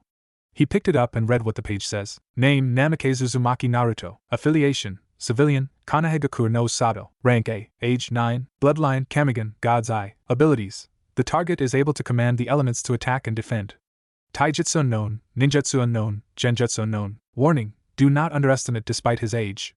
Reported to be dangerous according to sources. Ability is able to destroy large numbers in a matter of seconds. Bounty: 10 million ryo. Status: alive, kill or apprehend on sight. Naruto was shocked. He was in a book, and it looks like he is a wanted criminal. This shook him to the very core. What is the meaning of this? He looked at the Hokage's somber face. What is this, Gigi? His voice shook as he voiced out his question. The Hokage sighed. That Naruto-kun is a bingo book from Iwagakure. What is a bingo book? A bingo book is like a wanted poster for all shinobis with a bounty on their heads. It seems that IWA got word of your inheritance. How? I don't know. I would guess that someone from the council released your information outside the village. IWA got word of it and immediately placed you in their bingo book with a large reward. Still a child but already an A-rank ning. He chuckled over the last part. But why? I didn't do anything to them? Why would they add me in the bingo book and to be killed for Kami's sake? Why, Naruto? Naruto, you need to understand that IWA harbors a major hatred against your father, and in this case, your family. In the Third Great Shinobi War, your father decimated hundreds of IWA shinobis with his Hiruzen. The Namikaze's name is greatly feared in IWA, and it seems that this fear and hatred have carried on to you, the Hokage explained in a serious tone. Naruto sighed. I guess there is nothing we can do about this. I mean, there is no way we can just send a word to their Kage and tell them to remove me from their bingo book, said Naruto in a dejected voice. Indeed. Don't worry, Naruto. I have the NBU on the case. They are on alert around the village, and my spies outside the village are monitoring all shinobis they can find just in case some of them plan to go ahead with your bounty. Thanks, old man. I guess I need to train harder so I can protect myself, said Naruto, smiling a bit over the irony of the situation. He always aimed to gain the respect of everyone through his actions, but it seems that he got the opposite. He hasn't even ventured outside the village, and he is already known and feared by IWA. It was ironic indeed. You're welcome, Naruto. Now what I want to do right now is to test you. I have no doubt that you have come a long way in the shinobi arts. I want to have a spar with you to see what you're capable of.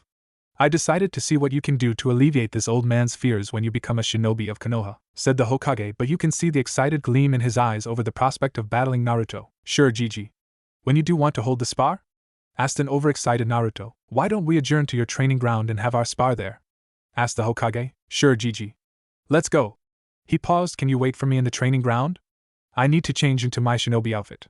If you want to spar, then we might as well make this a shinobi spar, right? The Hokage laughed. I wouldn't want it any other way, Naruto. See you outside. With that, the Hokage left for the training ground while Naruto went up to his room to change into his shinobi outfit. The Hokage's jaw dropped when Naruto came out of the house and into the training ground. He looked just like Minato when he was his age. It seems that Naruto emulated his father's outfit into his own battle gear. He saw that Naruto was wearing a black muscled shirt that revealed his lithe muscles underneath. He wore a dark gray cargo pants with multiple pockets that can easily hold small scrolls and supplies. He also wore a pair of black combat boots instead of the usual shinobi sandals. Holsters were strapped on both his thighs, possibly holding kunais and shurikens. Over his shirt, he wore a white robe with blue flames at the hem. The sleeves of the robe were loose and almost reached his fingers. Over his heart is the insignia of the Uzumaki Namikaze clan. On the other side, however, held a curious design, a fox with 5 tails each with a different color signifying his elements. Minato, Kushina, you would have been very proud of your son, thought the Hokage. Naruto approached the Hokage and gave him a cheeky grin. So Gigi, what do you think? The Hokage gave an approving nod. You look good, Naruto-kun. It seems that you based your shinobi outfit with your father's. It suits you perfectly as his heir. Thanks, Gigi. So how do you want to do this? Asked Naruto. Why don't we start out with the taijutsu first followed by ninjutsu? Then we can go into an all-out spar. What do you think? Naruto gave him an enthusiastic nod. Sure, Gigi. Anytime you're ready, old man. With that, Naruto went into his taijutsu stance. The Hokage saw Naruto went into a battle-ready stance.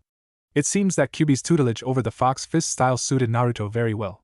There were no holes in his defenses. Naruto slid into a basic stance of the fox fist style. Left leg front and right leg back.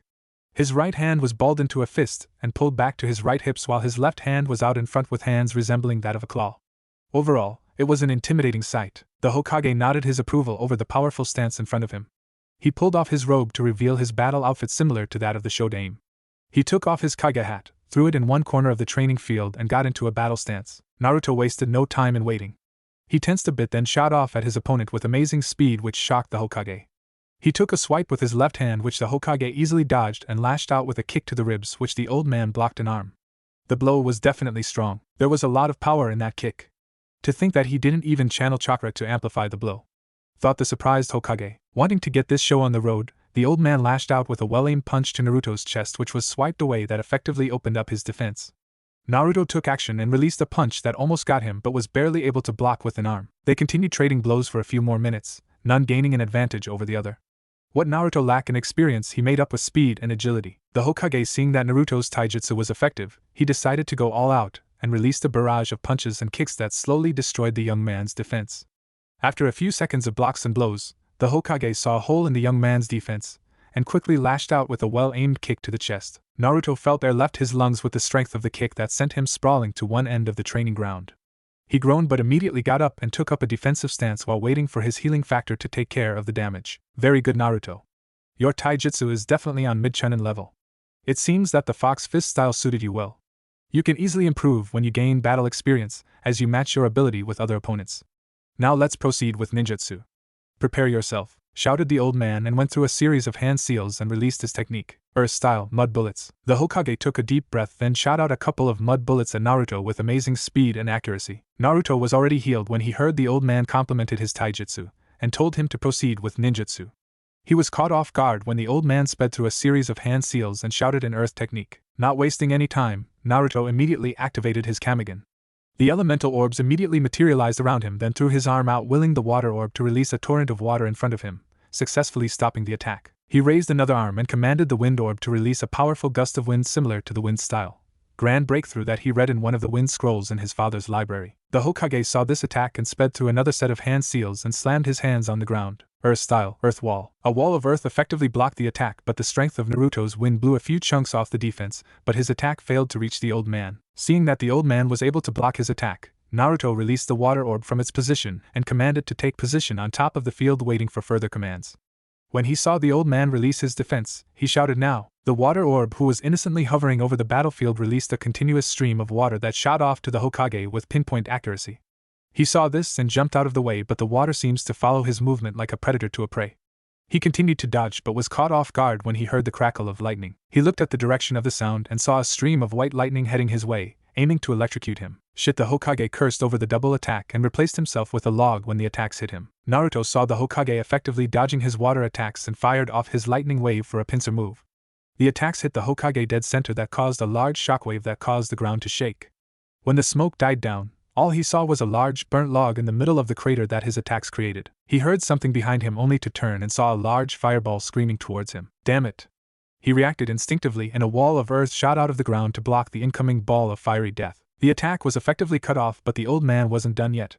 Seeing that Naruto was blinded because of the wall of earth he created to block his fireball, he teleported behind the boy and released a stream of red-hot fire. Fire style, raging inferno. Naruto felt the Hokage behind him, but he was ready this time.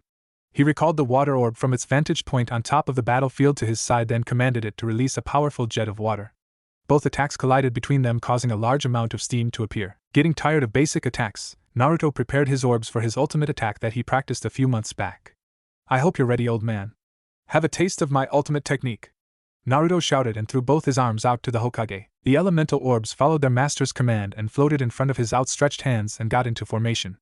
The orbs took its place in front of Naruto, creating a circular formation, like that of a five-pointed star similar to his Kamagen, and rotated, slowly at first then at high speed that made them appear as a blur. Without warning, each orb released its own set of attacks while spinning, releasing a twirling mass of elemental barrage and a steady stream that definitely reeked of power and destruction. The Hokage saw this and paled. Each of the elemental attacks packs quite a punch, but all of them together will surely kill him. It has enough chakra to turn him into dust. In desperation, the Hokage sped through a series of hand seals for his own ultimate defense, and slammed it on the ground, hoping against hope that it would hold against Naruto's powerful assault. Earth style, ultimate defense, Kami's embrace. A 7 feet thick slab of earth appeared around the Hokage, creating a semicircular shield around him that met the attack head-on. Naruto's attack hit the thick shield of earth, causing a shockwave. The shield held, so Naruto kept the attack on, hoping to break the old man's defense. A few minutes of stalemate. Naruto was almost depleted of chakra, so he stopped the attack and promptly fell to his knees, gasping for breath. When he looked up, he saw that the Hokage's shield was sporting cracks all over, and the part that got hit by his attacks was cracked and showing signs of giving way. The Hokage felt Naruto's attack subside, so he allowed the shield to crumble, and saw his surrogate grandson kneeling on the ground panting. He was proud of the boy for his achievement. That last attack was definitely powerful. The boy was young, so his chakra reserves weren't at its prime, so it is only normal for the boy to almost pass out of exhaustion after all the attacks and defenses he released during their spar. He walked over to the boy and knelt down. Are you okay, Naruto? Naruto took in a deep breath to satiate his craving lungs, still exhausted over the last attack. Yeah, I'm alright. That last attack was supposed to only last for a few seconds, but I kept it up for so long that it drained me. The Hokage nodded. Indeed. The last attack was so powerful that I have no choice but to bring out my own ultimate defense. It was one of my personal techniques that created a thick shield of earth strengthened by my own chakra. If you kept that attack up for a few more seconds, then it would have broken through and obliterated me, said the Hokage. His voice spoke of how proud he was of his achievement. But still, I wasn't able to beat you, old man, said a dejected Naruto. Come now, Naruto. I'm the Hokage. I should be strong enough to protect the village and those I love. I wouldn't be much of a Hokage if I was brought down easily, would you? Chuckled the old man. You're right. I guess I was just expecting too much of myself, said Naruto, a sheepish grin on his face. Nonsense. You did more than I expected, and proud of you, my boy. You held your own against me, and I'm sure that you can easily protect yourself when the need arises. Now let's head over back to your home. There are some things we need to discuss, especially with the academy opening in 2 months. Naruto nodded and took one last deep breath of air, then stood up. He stretched for a bit to loosen some of the muscles before heading over to the kitchen. He brought out the leftover cake from the fridge and a pitcher of orange juice and placed it on the table. So, Gigi, what do you think of the spar? Asked Naruto, wanting to know how he fared against the Hokage. He took a slice of cake and bit a large chunk out of it. The Hokage sipped his juice and gathering his thoughts to give Naruto a proper evaluation. Well, I can only say that I'm proud of you, my boy. The spar itself was amazing, and you were displaying skills that jounins can only dream of. Your taijutsu is easily chunin level and can even give off devastating attacks if you take time to channel chakra through them, and your speed is also at chunin level. Hey, I knew I forgot something. I forgot to remove my training weights. Said a sheepish Naruto. The Hokage was floored. Naruto was that fast even with weights on? This kid keeps on surprising him.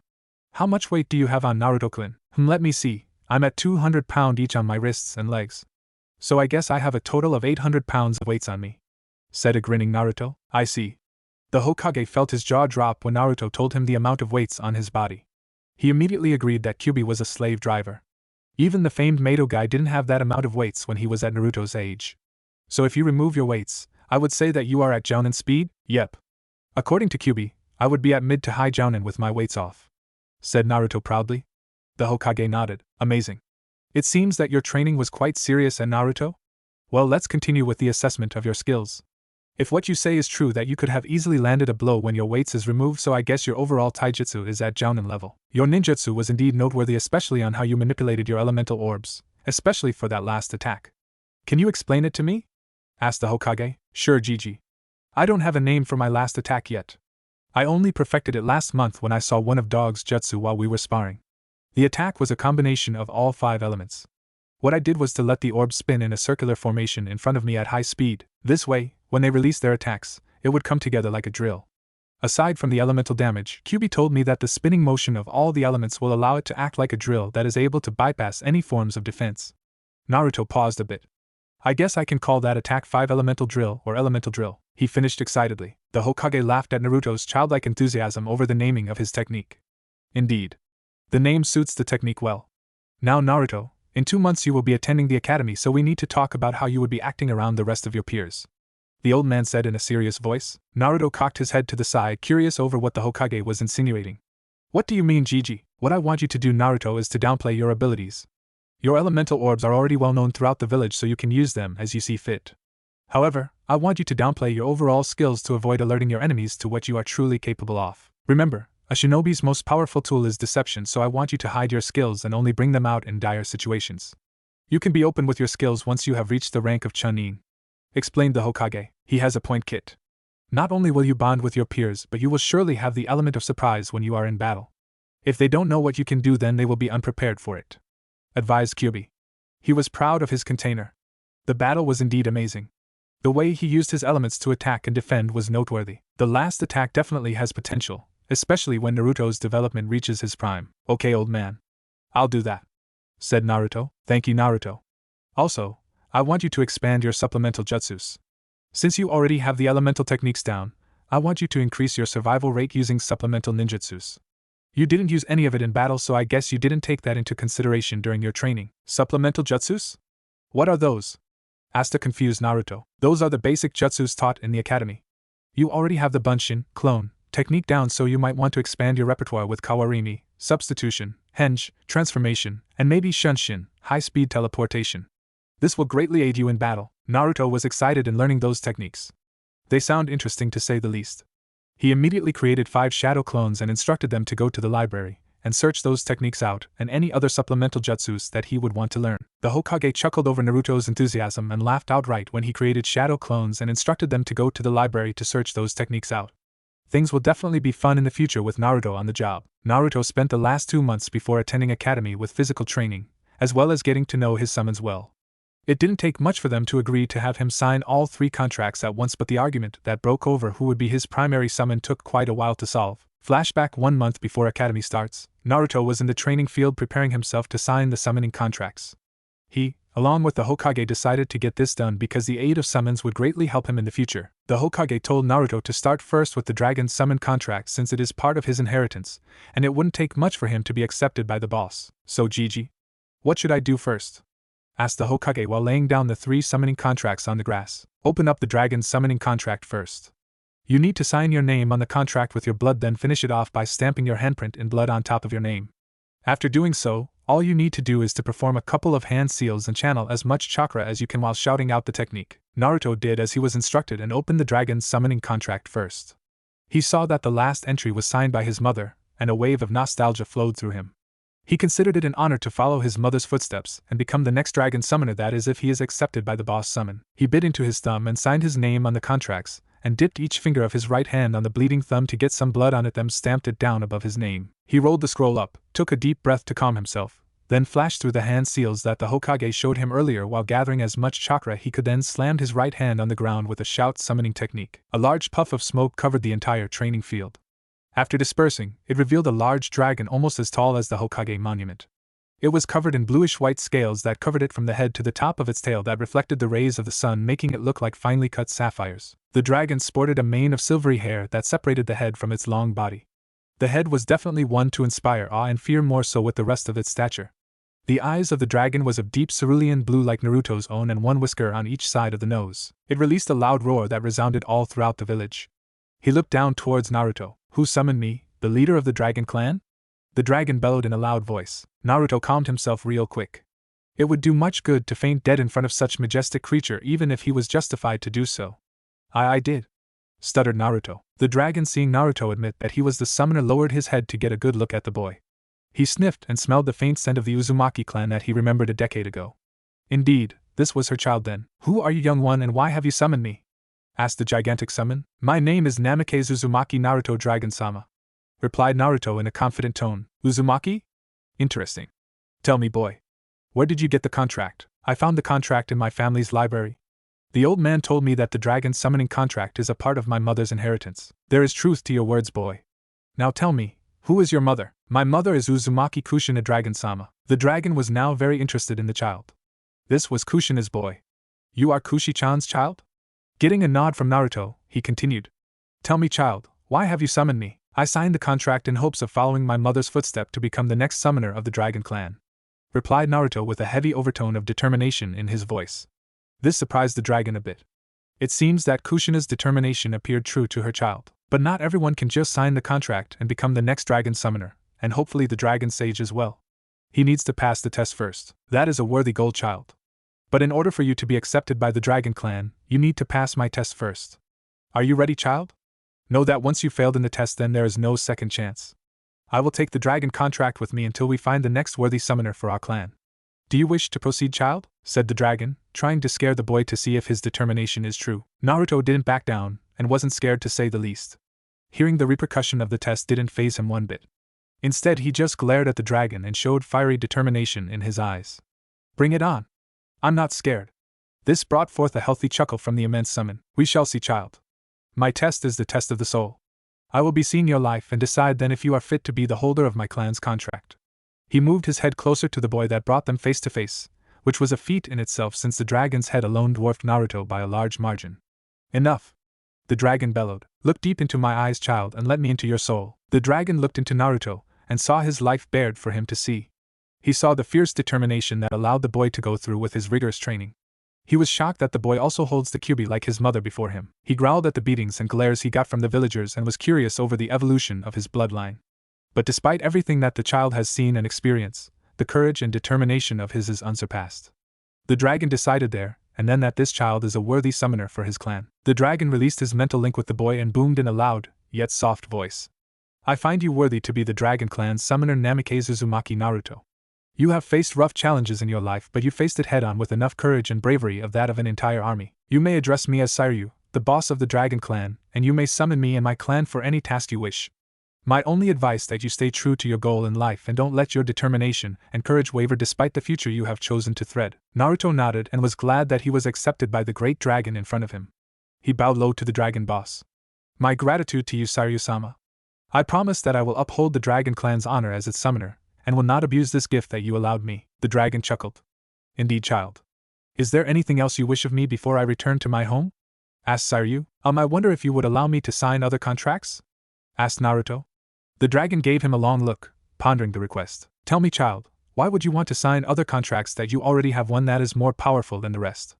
Queried Sairyu. To be honest, I don't have reason for doing so, Sairyu-sama. The only reason I could think of when the thought occurred to me is to honor my mother by using the contracts that she has gained during her time as a shinobi. I wasn't sure if such a thing was allowed, so I would like to ask your permission, as my clan summon, if it is allowed. The boss dragon pondered over the boy's request. Which contracts were you planning to sign? The tiger and bird contract. Naruto informed the dragon. Oh? Those contracts have been thought lost over the ages. It seems that Kushi-chan has found them and kept them as her own. I give my permission to sign other contracts, and would ask of you to treat them as you would treat my clan. The Tiger and Bird clan have been close friends with my kind, so this wouldn't go against any treaty between summons. I will inform them upon my return to my plane. Summon them in an hour so they may know about you. The dragon gave his approval. That disappeared in a large puff of smoke. Both Naruto and the Hokage released the breath they were holding with a large sigh. Being under the shadow of the great dragon was too much for them to handle. They both know that the Dragon Clan is one of the strongest summon in the summoning realm, and insulting one is tantamount to suicide. The Hokage released a throaty chuckle. Naruto just looked at him, confused by the sudden laughter. What's wrong, Gigi? Oh, nothing, Naruto-kun. It's just that you keep surprising me. Not only did you gain the allegiance of one of the strongest summoning clans in the entire nation that dwarfed the Sanin's own, but he gave you permission to sign the others as well. Really? Is the Dragon Clan really that strong? Asked Naruto. The Hokage nodded. Yes, there are 4 legendary summons that existed since the time of the Rakudo Sannin, the Dragon Clan and the Phoenix Clan, to name a few. But that's a story for another time. This got a pout from Naruto, and seeing his face made the Hokage release another set of chuckles. Why don't we get something to eat? You need to replenish your chakra reserves since you will be summoning the 2 other contracts you have. I don't have any idea about the tiger and bird contract since there has been no record of them here in Konoha, so it would be best to prepare for the worst. This got a nod from Naruto, and both adjourned to the kitchen to make some snacks and pass the time. Time skip. 1 hour after meeting the dragon boss, Naruto and the Hokage was again in the training yard preparing for the next set of summons. By the way, Naruto, when you summoned Saryu, how much chakra did it take to bring him here? Asked the curious Sarutobi. Naruto pondered for a bit. It didn't really eat up a lot of chakra for him to summon Saryu, but compared to his reserves it would probably take Jounin level. I guess it took about 1/5 of my reserves, GG. He admitted to the old man. Sarutobi did a double take. 1/5 of Naruto's current chakra supply was comparable to that of a Jounin level ninja. Usually, summons would only require just a small amount of chakra to initiate the transfer, but for Naruto to reveal that it ate up 1/5 of his supply, then it would definitely knock out any seasoned Jounin just by summoning the boss. As far as he knew, it didn't take that much to even summon his Enma or Jiraiya's Gamabunta. He guessed that not everyone is capable of summoning a legendary summon, like Saryu. Okay, Naruto-kun. How is your chakra supply now? I'm at full capacity, GG. I don't know why Kyuubi replenished my chakra stores without me asking. He just told me to prepare for the next set of summons. He even suggested to do both at the same time. What do you think? Asked Naruto. Well, if Kyuubi said so, then you might as well do it. He hasn't let you down as of yet, so there is no reason not to trust him, replied Sarutobi. For now. He added as an afterthought. Naruto just shrugged and opened up both contracts at the same time. He signed the bird contract first, followed shortly by the tiger. He closed both after signing, then gathered double the chakra he used to summon Saryu, then slammed his hand on the ground while shouting out the technique. This time, the smoke that appeared was larger than his previous attempt. In fact, the ground was covered with them along with the surrounding woods.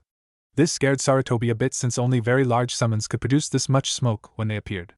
When the smoke cleared, what he saw definitely scared him to the bones. This wasn't any ordinary contract. Like Saryu, the bird and tiger contract was also legendary contracts. The bird was no ordinary bird. It was a phoenix, one of the legendary summons. It was as tall as Saryu. Its feathers were a mix of gold and red that made it look like it was on fire. Its wingspan was impressive, possibly able to cover half of Konoha when stretched out. If his memory served him right, this was the phoenix summon, Suzaku. The tiger was the same size as Suzaku. It was none other than the legendary white tiger, Byakko. He decided that either Naruto was amazing or just plain suicidal. Naruto was starting to get scared now. He thought Saryu was impressive, but nothing prepared him when these two appeared. He thought that the tiger and bird contract were minor summons, but from the looks of these two, they were anything but that. He looked at the Hokage, who was also pale and looked a bit scared. GG. I thought that the bird and tiger were minor contracts. They don't look ordinary to me, Naruto said in a scared voice. Naruto, it seems that these are not ordinary contracts that your mother acquired. I understand the dragon contract since it has been rumored that it is a part of the Uzumaki clan.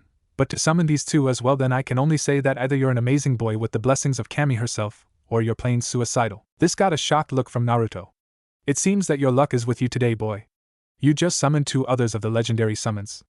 The bird is a phoenix named Suzaku. It seems that he is the boss of the bird clan. The tiger is the legendary white tiger Byakko. Indeed, we are human. Along with Suzaku and Saryu, we are the legendary summons, bellowed Byakko, who then released a loud roar similar to that of the boss dragon. Suzaku didn't say anything but lowered her head, giving Naruto a leer which scared the poor boy. So this is the boy that Saryu told us about. He is indeed impressive, don't you think? Suzaku asked Byakko. He doesn't look much. He is rather short, snorted Byakko. Naruto hated being called short. Sure, he was short for his generation, but it wasn't his fault. He activated his Kamigen, and the elemental orbs appeared around him. He glared at Byakko and shouted, "Shut up, furball. If you think I'm short, then come down here and I'll give you an ass-kicking that you will never forget." Sarutobi was scared stiff now. Naruto just insulted Byakko, one of the legendary summons. He prayed to Kami that he would survive this ordeal. He prayed hard that Konoha would survive this. A loud chuckle and an amused screech interrupted him from his so-called prayer. Saryu was right. This boy is definitely one of a kind. It's not every day that a boy would insult me like this, he bellowed while continuing to chuckle. He looked at Naruto, who was fuming for being called short, and chuckled some more, which didn't bode well with the blonde boy.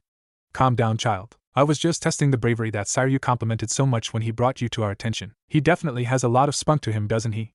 He wouldn't be a bad summoner for us. Suzaku looked at Naruto then. Boy, why don't you summon Saryu? There are some things we need to discuss with him. It's not every day that we 3 have the same summoner. There are some things that need to be settled. Naruto nodded to the request and took a deep breath to calm himself down. He gathered the required chakra, did the seals for the 4th time today, then slammed his hand on the ground.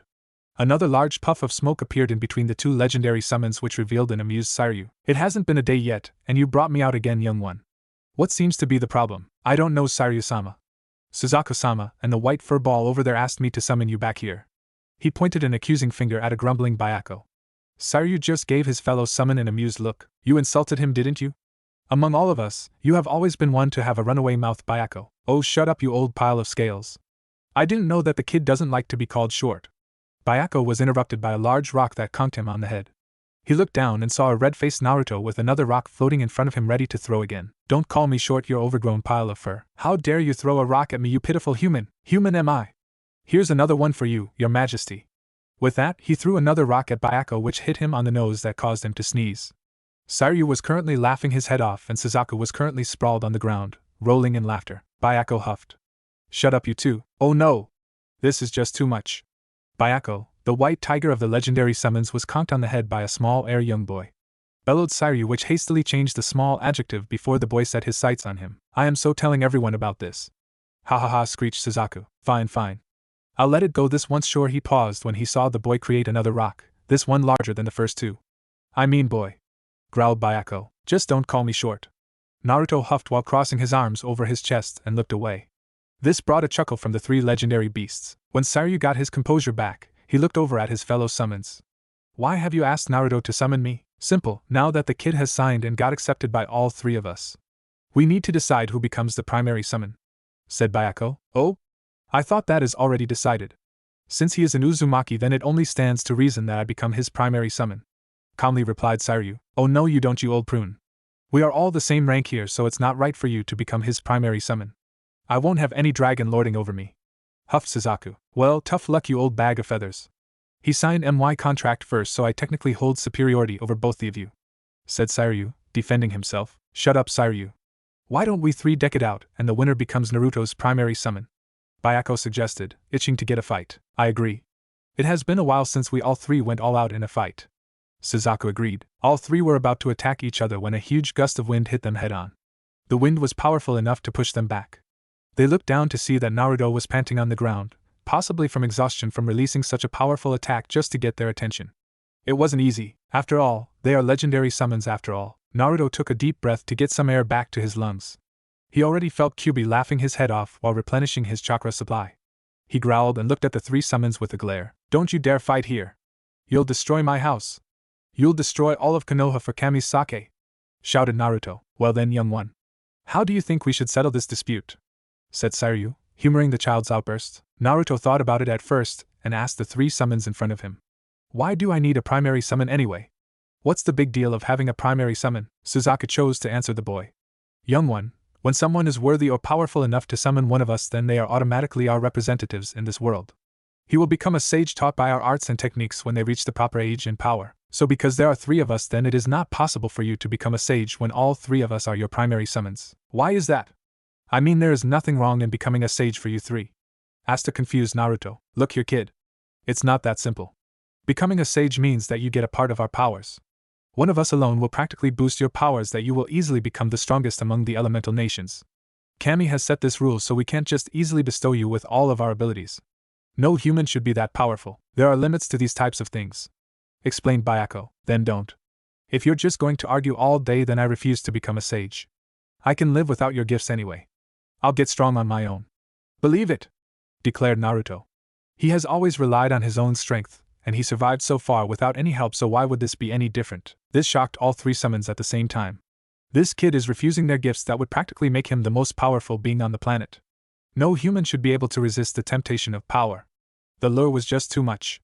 But this kid just scoffed their gifts, and just prefers them to be his summons. This kid just keeps amazing them. He is either selfless or just plain stupid. Saryu, Suzaku, and Bayako just gave each other long looks as if communicating with their eyes alone. It seems that Naruto just passed another test. This time, he passed Kami's loophole when such an event happened. It was Saryu who spoke for the 3 of them. Congratulations, Naruto. You passed another one of our tests. Or to be more precise, you passed Kami's test. Naruto just gave all 3 of his summons a long and confused look. What do you mean I passed the test? I thought I was already accepted as your summons? Indeed. You did pass our test individually, and you have become our summoner. However, you passed another test. An unspoken test set by Kami herself when more than one legendary summon has the same summoner. Okay. I'm really confused. Can you please explain it to me? Asked Naruto. It is simple, young one. You see, Kami herself foresaw that it is possible for our summoning contracts to befall on the same summoner, so it is very possible for our special group to have the same summoner. Considering the rule in bestowing our summoner some of our powers, Kami herself made a loophole. A test, you might say, to see if the person is granted that specific loophole. Suzaku explained to the blonde boy. And what test did I just pass? Simple. You passed the test of power. You see, it has always been human nature to crave more power. However, there are reasons for such a person to do so. They will either want the power to rule others, to avenge, or even to kill. However, you changed all that. When you saw that we were arguing over the power we can bestow upon you, you made up your mind to forego such gifts and simply rely on your own strength. That shows your determination to rise above others without having to accept power from others. So you passed Kami's test. Crowed Suzaku, proud of his new summoner. So since I passed this test, do I still become a sage, and who will become my primary summon? Yes, you will become a sage, but instead of being taught our arts, you will be given specific gifts or abilities that we think you might need for the future. Regarding primary summons, well, we all would be your primary summon. So we will be giving you our own brand of summoning contract as befitting of our and your station. Finished Suzaku. She looked at the others and nodded their heads. She rose to her full height and bellowed, Namikaze Uzumaki Naruto, do you accept to be the summoner of the bird clan? Naruto bowed. Yes, Suzaku-sama, said Naruto with a voice filled with utter determination and conviction. Good. Then hold out your arm and receive my contract with you. Naruto held out his right arm and Suzaku shot a stream of fire directly at Naruto, who didn't even flinch from the incoming flame. Instead of burning Naruto to a crisp, the flame compacted and raced towards his bicep. He felt a small burn, then the flame disappeared, revealing a phoenix tattoo with the same colors as Suzaku. It was both intimidating and beautiful. If you need to summon me or my clan, all you need to do channel your chakra to the tattoo and we will appear. This time, Saryu spoke. Young one. I know that I have already accepted you as the Dragon Clan summoner, but protocol must be followed. Seeing Naruto nod, he continued. Namikaze Uzumaki Naruto, will you accept the responsibility befitting to that of the Dragon Clan summoner? Naruto bowed again and addressed his first summon. I agree, Saryu-sama. Very well, boy. Make the Dragon Clan proud of your actions. Hold out your right arm to receive my contract. A bright blue lightning shot out from Saryu's mouth and wound itself on Naruto's wrists. When the lightning disappeared, it revealed a dragon tattoo wrapped around Naruto's wrist. It bore the likeness of Saryu biting its own tail. This is similar to Suzaku's mark. To call me in the Dragon Clan, just concentrate your chakra to my tattoo, Bayako growled to catch Naruto's attention. I hate formalities, but oh well. He drew himself to his full height. Namikaze Uzumaki Naruto, do you accept the duty involved in being the summoner of the Tiger Clan? Naruto was about to call him furball but remembered at the last minute the situation he was in.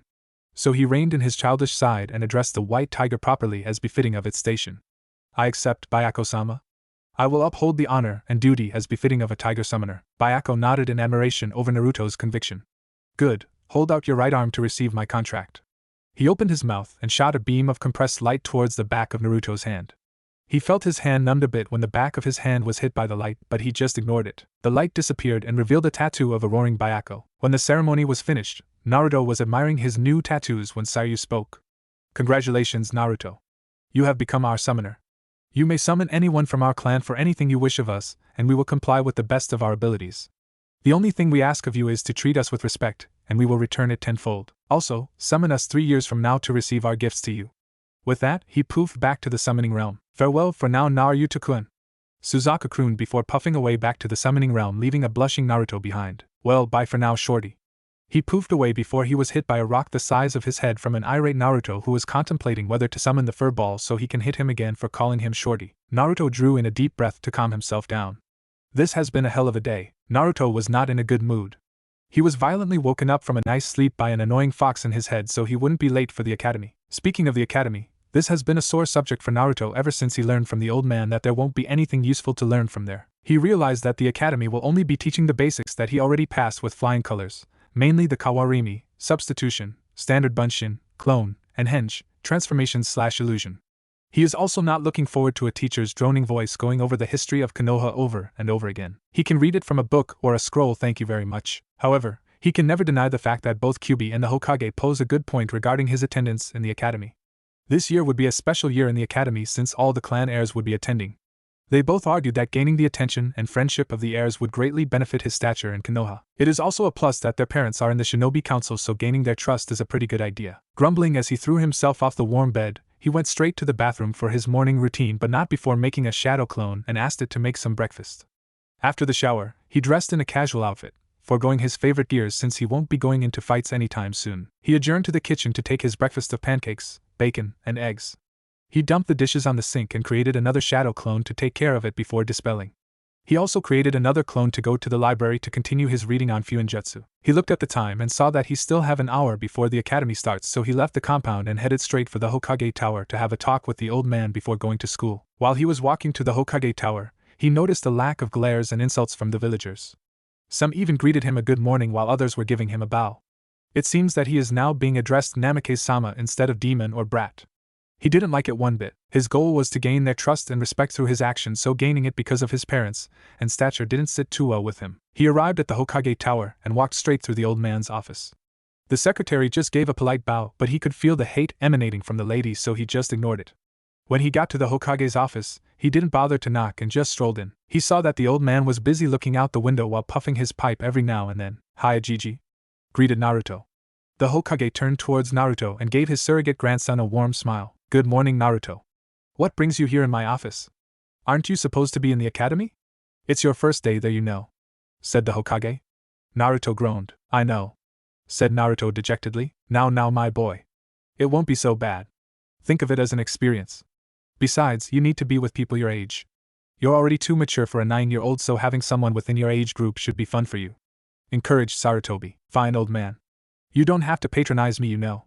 I already agreed to attend the academy for the next 3 years, so you don't have to sell the idea to me." Naruto grumbled. The Hokage chuckled. Good. What brings you here to my office? Do you need anything?" "No, not really, but I was wondering if it's possible to take a peek at your files regarding my classmates in the academy, specifically the clan heirs." The Hokage rubbed his chin, thinking about it. That is a good idea. I'm sure that the clan heads already warned them about you, but you don't know anything about them," he mused. He went behind his desk and opened one of the drawers. He pulled out a folder and threw it to Naruto, who caught it. "Thanks, old man. I'll return this later when I'm done," said Naruto as he went for the door. "No need. That is my copy from the original files down in the archive, so you can keep it. I'm done going over it," said the Hokage as he waved his hand to tell Naruto to keep the folder. Naruto nodded. "Sure thing, Gigi. See you later." Naruto left the Hokage Tower and made his way to the academy. He saw that the Konoha Academy was a 3-story building a few blocks away from the Hokage Tower. It doesn't look much, but he knew that the building dished out some of the best names in the Konoha, including his mother and father. He saw that he was still early, so he decided to read the files in his classroom. He went up to the 2nd floor and entered room 201. It was empty, so he chose a seat at the back of the room, which offered a good view of everyone. He pulled up a chair and sat down. He opened up the file he got from the Hokage and started to read about his peers for the next 3 years. It didn't take long for his classmates to arrive. One by one they entered the classroom and picked a seat. He was mostly ignored, but others were giving him speculative looks. It seems that those giving him the look were the clan heirs. The old man was right, they definitely knew about him. The first two to arrive was Nara Shikamaru and Akimichi Chuji. From the file he read, these two were very close and acquainted with the only girl in the current Ino Shikacho trio. Nara Shikamaru is considered to be a genius for his age. He wasn't powerful physically or chakra-wise, but he inherited his dad's competence in strategy and brain power. Akimichi Chuji is definitely the epitome of his clan. He entered the room with Nara eating a bag of chips. It seems that the Akimichi's love of food was a clan thing. He read in the file that Chuji is a strength-type shinobi due to their family's technique of expanding body parts for battle. This got the attention of his tenant, who can't help but make a jab at the info. "I wonder if he can expand that body part of his." QB snickered in his head. "Shut up, QB. I so don't need that on my head right now." Spoilsport. He noticed that Aburame clan heir entered the room in a standard Aburame clan outfit, a long white trench coat with a high collar that covered half his face and a pair of dark sunglasses. His name was Aburame Shino. He read in the file that the trench coat served as protection for the Kikai bugs they kept in their bodies. It was a mutual relationship. The bugs feed on the Aburame's chakra while the Aburame would use them in battle. Behind the Shino was a shy-looking girl wearing a thick fur-lined coat. She was a Hyuga if her eyes were any indication. This was Hinata Hyuga, the shy heiress of the Hyuga clan. Her techniques include advanced chakra control and the Juken style. Definitely a powerful combination, but her lack of confidence would be detrimental to her growth. Naruto also noticed that Hinata gave him a glance and blushed. That confused the blonde boy, but QB definitely noticed. "Blackmail material." QB crowed silently to avoid alerting his container. The door opened again to reveal the only Uchiha that survived the massacre, Uchiha Sasuke. Naruto knew about him. He was the epitome of brooding. He already knew him personally since they had a few meetings and arguments when they were still young a few years back, but nothing that merits them to be friends. He read from the file that Sasuke's personality took a turn for the worst after his brother murdered his entire clan, which left him as the sole survivor. There were still speculations why Itachi left him alive. It seems that the kid was focused on revenge and ignoring everyone around him. He was worshipped by the villagers as the last loyal Uchiha, and many look up to him to revive and bring back the Sharingan to the village. This made him slightly arrogant in Naruto's books, but he reserved further comment until he gets to know him during his time here in the academy. A loud bark and a raucous laughter brought him out of his thoughts regarding Sasuke. He looked to the door again and saw the Inuzuka heir, Kiba, and his dog Akamaru. His stats looked promising. Physical abilities were above average and good command over his clan's techniques. Seeing no other important people coming in, Naruto folded his arms on the table and laid his head on it and took a nap while waiting for the class to start. He was woken out of his nap by a loud yelling in the room. He yawned and saw the source of the noise. Yamanaka Ino and Haruno Sakura were arguing on who was supposed to take a seat beside the lone Uchiha. It seems that the academy was invaded by fangirls. Naruto shuddered to think what would happen if he was placed on the team with one of them, worse both of them. But that was years away, so he harbored some thought that they might change in the future. Yamanaka Ino was Inoichi's daughter and taught in the clan's mind techniques. Haruno Sakura, however, didn't belong to any clan but was the only daughter of the Haruno merchant family. He remembered the pink hair of the councilman that was so against him getting his inheritance. He wondered if they warned Sakura about him. He will have to observe her for now. Both girls, with their amazing brainpower, decided to take the seats on both sides of Sasuke. He guessed there is something significant in sitting at Sasuke's right instead of his left. He just shook his head on the absurdity of it all. It must be a fangirl thing. Naruto was bored. He was right, the class was definitely boring. While their teacher Yumino Iriko was droning on and on in front of the class about Konoha's history, he was busy talking to Kyubi, brainstorming about some ideas he has regarding his application for his elemental orbs and chakra manipulation. History class ended and the class was instructed to leave the room and out to the training field for taijutsu and throwing exercise. Following the old man's advice, Naruto downplayed his skills, pretending that he didn't know anything about taijutsu and throwing weapons. Mizuki, who was in charge of the physical aspects of the academy, was giving him glares all throughout the class. He saw the hate in his eyes, but he chose to ignore it by playing the oblivious card. During the spars, he noticed that Mizuki was instructing and correcting his opponent, but he didn't bother to correct Naruto when he made a mistake on purpose. He guessed that he was still the demon in Mizuki's eyes. Same thing also happened in kunai and shuriken throwing. He was given faulty kunais and shuriken that would make it harder for him to penetrate the targets. Deciding not to make a fool of himself, he downplayed his skills, but not too much. At best, the skills he shown were average to avoid arousing any suspicions of his true skills. Naruto made some new friends during his lunch break. He chose one of the trees in the ground surrounding the academy to eat his lunch in silence. He was joined by Shino first, and he found him to be a relaxing presence considering that he didn't talk much. After a brief introduction, they both took their lunch in silence. They were later joined by Choji and Shikamaru. Both were fun to be with, except that the Nara was too lazy even to hold a conversation, and Choji's choice words were all about food. The few words that he got from Shino were about bugs. He was a bit interested about their clan's relationship with bugs, so he decided to ask Shino about them, which brought the kid to open his mouth a lot. He found out that the best way to get Shino to talk was to ask him about his bugs. Time skip, Academy Year 2. He got along well with Shikamaru and spent most of their time playing shogi, which he was soundly beaten every time. His time with Chuji proved to be the best. The impromptu ramen eating contest helped them bond as close friends. The Ichiraku ramen stand now have two best customers. He also got to know Kiba and Akamaru. He liked the guy when he was not bragging about his skills. He got on well with Akamaru though. He didn't get along with the Uchiha and by extension his number one fangirl, Haruno Sakura. He mused that showing his skills a bit to be on par with Sasuke was a very bad idea, but he can't do anything about it now. He made it a point to not outclass Sasuke but just match him skills for skills. This made both of them Rookie of the Year and earned him a spot in Sasuke and Sakura's heart. Sasuke hated him because someone is as strong as him, and Sakura hated his guts because the girl thinks that he should be inferior to her crush. Fangirls, gotta love them. In the academy, he and Sasuke were polar opposites. Sasuke was a brooding emo that tends to avoid everyone, even his fangirls, but the latter wasn't as successful as he wanted it to be since his fangirls found his brooding attitude to be attractive. Naruto, however, was friendly to everyone. He tried his best to be friendly, which was welcomed by his peers. He helped them with their schoolwork, have lunch with them, or even hang out with them after school. To put it simply, everyone loved Sasuke because of his stature, but they loved Naruto because he was friendly and open. The class was in the training yard again to start their lessons on chakra and ninjutsu.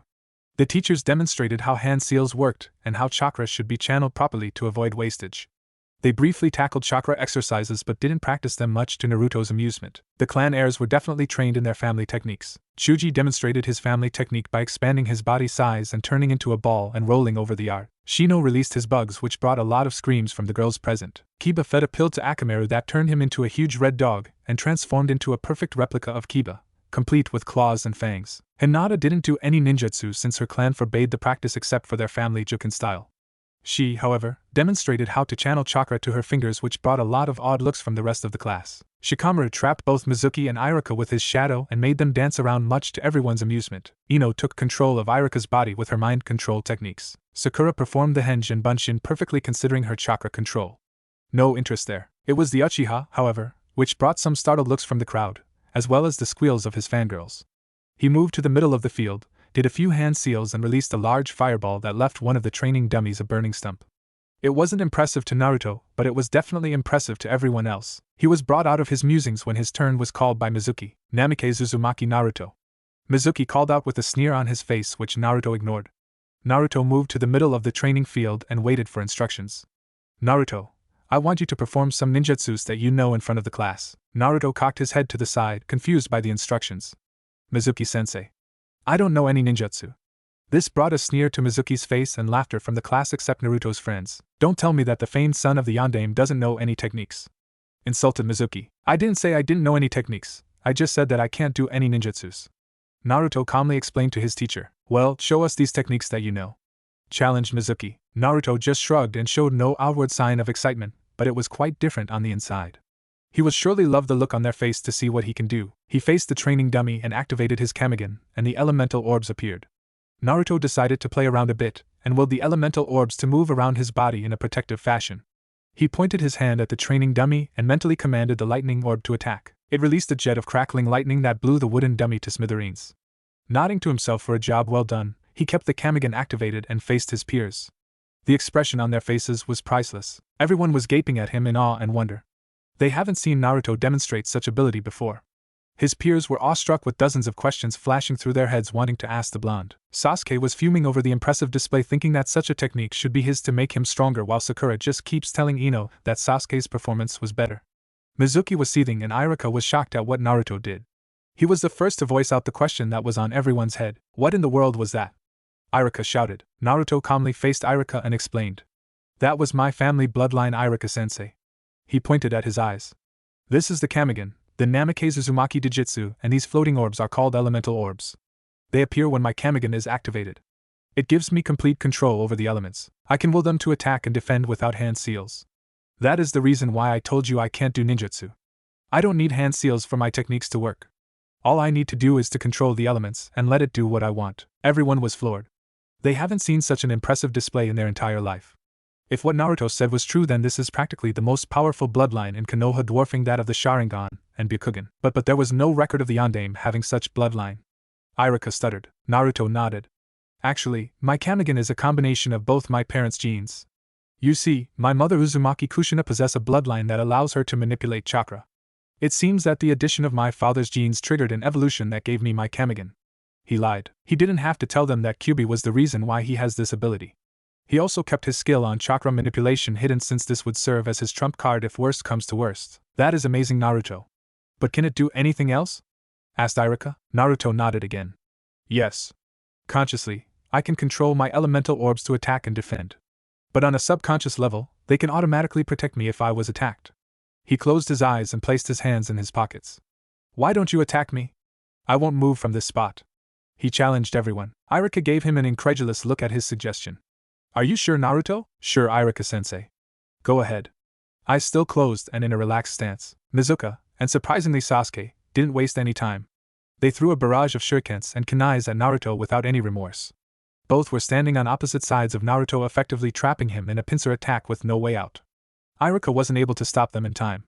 But what they saw shocked them more. The elemental orbs sensed the attacks and stopped in their tracks. The wind orb released a strong gust of wind that knocked the kunais Mizuki threw off course and hit the shock teacher head on that knocked him off his feet. Sasuke's shuriken barrage was stopped in its tracks by a wall of water. Both saw that range attacks were useless, so both rushed towards Naruto, aiming to bring him down using plain taijutsu. The fire orb rose on top of Naruto's head and released a stream of fire that protected its master and effectively halting the advance of the two. Naruto's eyes was still closed and relaxed in the middle of the field. Everyone's jaw dropped at the amazing display. Wanting to end this charade, Naruto instructed the wind orb to release a powerful gust of wind around him that knocked both Sasuke and Mizuki back. Naruto opened his eyes and looked at a gaping Iruka. "Was that enough of a demonstration, sensei?" asked Naruto calmly, inwardly amused over everyone's reaction to his skills. Kyuubi was laughing his head off inside his mind. Iruka didn't say anything and just nodded goofily. Naruto gave him a smile and left the training field towards his peers. A mad Sakura immediately accosted him. "What did you do, Naruto Baka? How dare you attack Sasuke Kyuin?" shouted Sakura. Naruto was about to give her a calm reply, but he was beaten to the punch by the lazy Shikamaru. "Shut up, you troublesome girl. Naruto didn't attack your beloved Sasuke. If you noticed, they attacked him first without any provocation. Naruto was just standing there and defended himself." "Troublesome girl." Sakura was about to rant at Shikamaru for interfering but was cut off by Iruka. "Shikamaru is right, Sakura. It was a demonstration, so there was no foul play, but stammered Sakura. "Enough. Naruto didn't attack Sasuke, so that's enough out of you."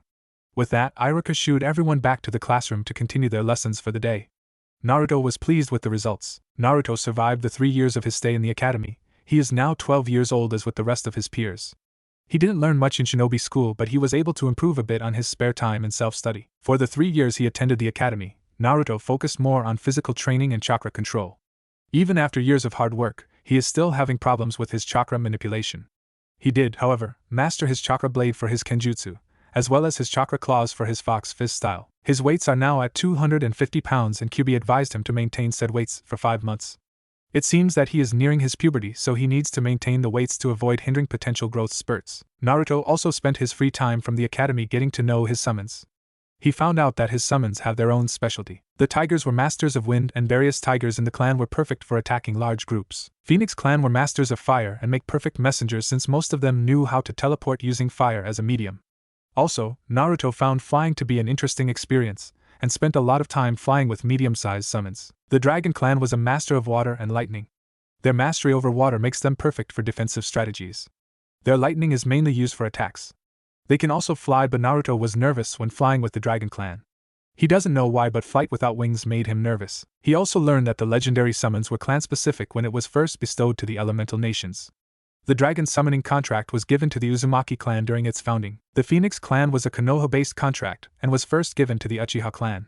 Their affiliation with the Phoenix clan integrated the fire element to their genes, which made them a prodigy of the element. Naruto asked Suzaku why the Uchihas no longer held the contract.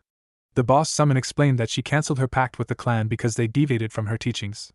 They got too power-hungry for her taste. She didn't know how Kushina got the contract of the Phoenix clan, since she was sure that she took it away from Konoha and hid it from elemental nations until a worthy summoner is found. The Tiger clan, with its mastery of wind, was given to the Fuma clan in Grass Country. Byako didn't know the details, but the contract was lost when the clan suffered from invasion and clan wars. He also didn't know how Kushina found the contract. However, they theorized that Kushina was able to find the contracts with Kami's interference because the legendary summons was under her jurisdiction since they were her guardians. The other three also mentioned that Genbu's contract was lost as well. Genbu was the guardian of Earth, but no clan was able to summon him so far, and no word of the contract was ever heard among the elemental nations. It was the day of the graduation exam, and Naruto wanted to get the day over and done with. He was sure that he could pass the tests with flying colors. He was tied with Sasuke for the Rookie of the Year, though he could easily defeat him, but his promise to the old man to downsize his skills kept the urge to do so at bay. The door to their classroom opened and both Iruka and Mizuki entered the room carrying a bunch of papers with them. Iruka shouted over the noise before everyone calmed down. He coughed for a bit to get the air back to his lungs before addressing the students. "I am proud with all of you for getting to this stage of your shinobi training. Today is the graduation exam consisting of 3 parts. First is the written exam. This got a groan from everyone, especially from Naruto, who hated written tests. Second is the Taijutsu challenge, where you will be having a full-out spar. The pairs will be randomly selected by Mizuki. Last but not the least is the ninjutsu exam. You will be asked to perform 3 of the basic academy techniques, namely the Bunshin, Kawarimi, and Henge. Additional credits will be given to those who can perform elemental ninjutsus. Any questions?" Iruka looked around to see if his students had any questions. Seeing none, he instructed the students to stay in their seats while Mizuki handed out the written test. The written part of the graduation exam took an hour, and Naruto was confident that he aced it. They were all brought out to the training group for the taijutsu portion of the exam. Mizuki checked their attendance before announcing the pairs for the spars. The first match was Kiba and some random student. The match was quickly finished when Kiba used his above-average speed to land a strong punch that knocked out his opponent. Shino used one of his bugs to drain his opponent's chakra while wearing him out with some basic attacks. Obviously he won. Hinata easily won her match with a well-placed Juken strike that incapacitated her opponent. Same happened with Ino except that she defeated her opponent with a barrage of punches and kicks. Naruto was impressed with her tenacity. Sakura was the one that surprised him the most. It seems that the pink-haired girl was hiding a few tricks up her sleeves without her knowing about it.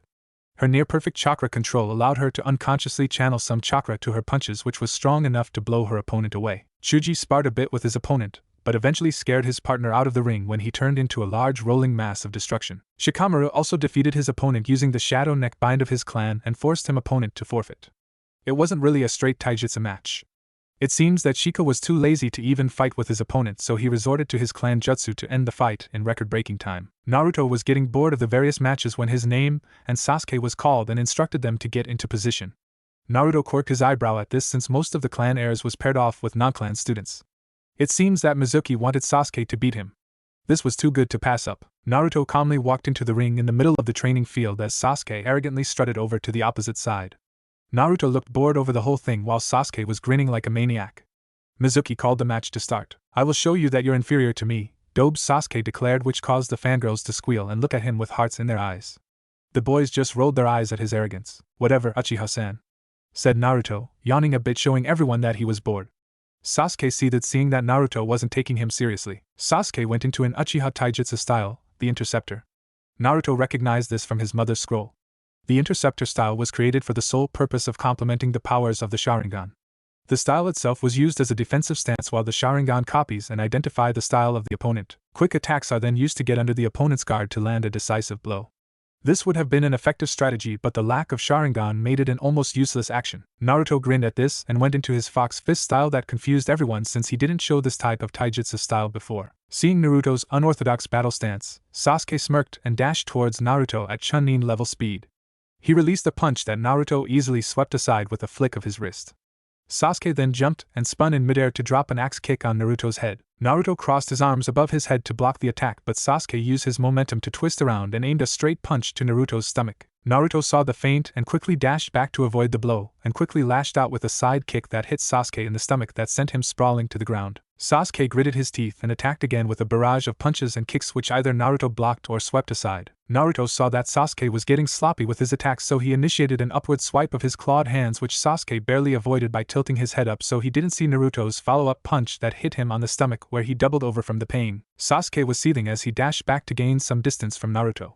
He was angry that the Dobe was using an unknown style that easily countered and outmatched his clan's style. This didn't bode well with the dark-haired teen. Realizing that taijutsu was out of the question, he blurred through a set of hand seals that ended in a tiger seal. He took a deep breath and released a large fireball careening towards his opponent. Fire style, Grand Fireball. Naruto was shocked that Sasuke was resorting to ninjutsu instead of a straight taijutsu match. Seeing the large fireball careening towards him, he used Shunshin quickly to get away from the fiery projectile.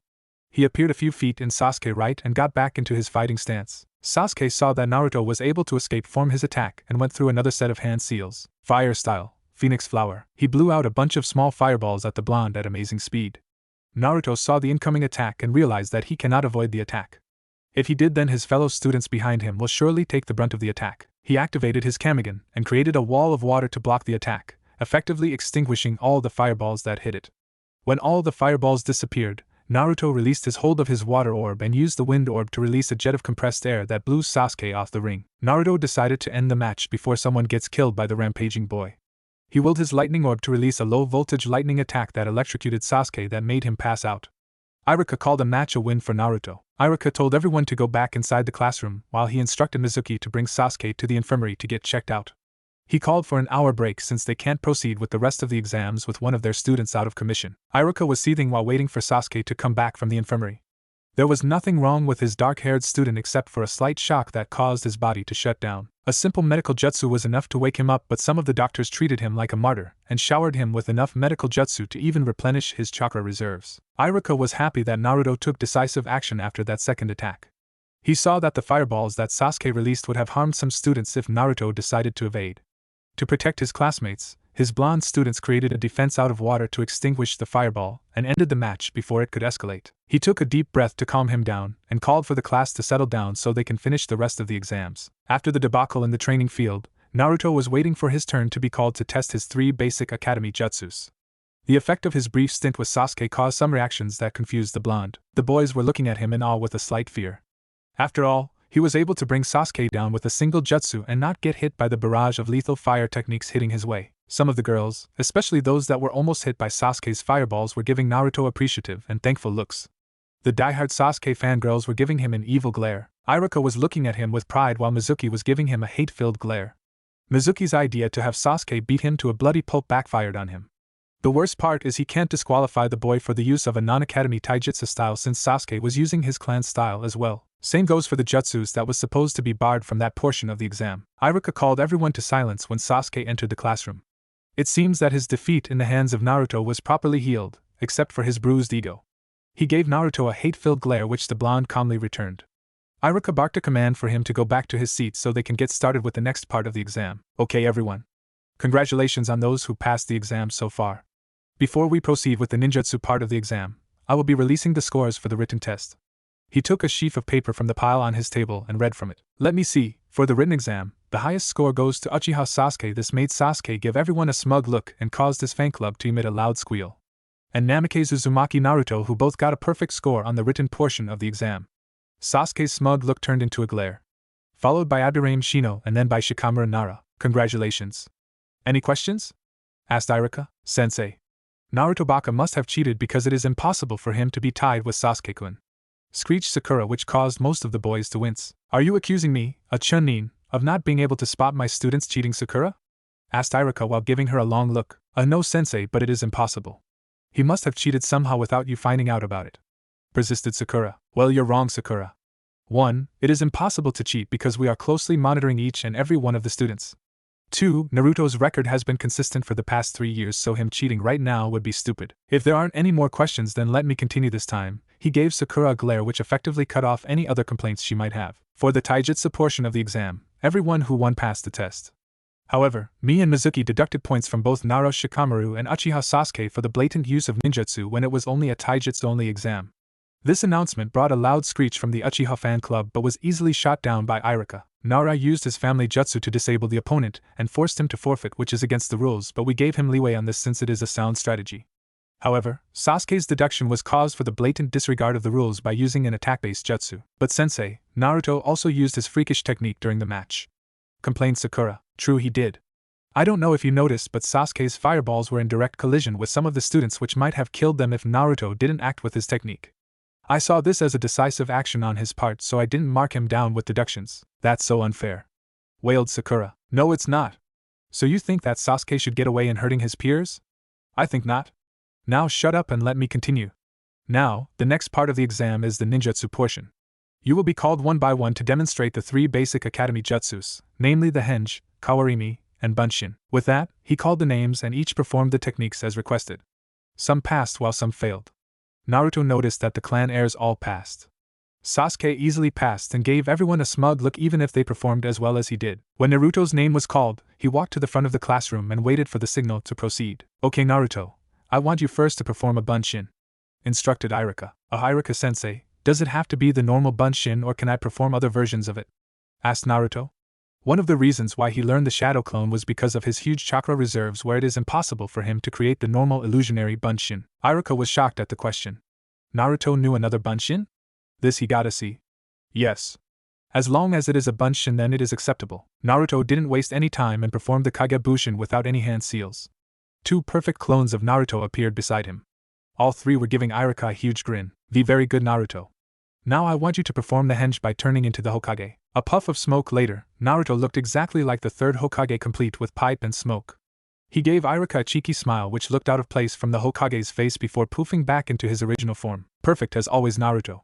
Now I want you to substitute yourself with the log in the corner. Naruto nodded and did as instructed flawlessly. Iruka nodded his pride at the performance. Congratulations, Naruto, you have graduated in flying colors. Here is your hatite to commemorate your rank as a genin of Konoha. He passed Naruto his hatite, which Naruto gladly took and tied it to his left bicep. He bowed to Iruka and went back to his seat. missing the heated looks being shot at him by Sasuke and the rest of his fan club. I would like to congratulate everyone who graduated and received their Hatayate. Those who passed are required to return here tomorrow morning for their team assignments. Dismissed. Naruto was glad that the day was over.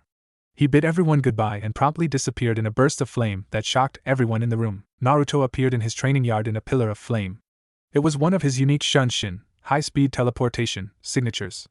He found out that his limitless control over the elements automatically incorporated elemental teleportation to the mix. All he needed was to decide which element to use and voila. He didn't stay long in the academy after the graduation exam since today is a big day for him. Today was the day that he will be receiving his gifts from his summons.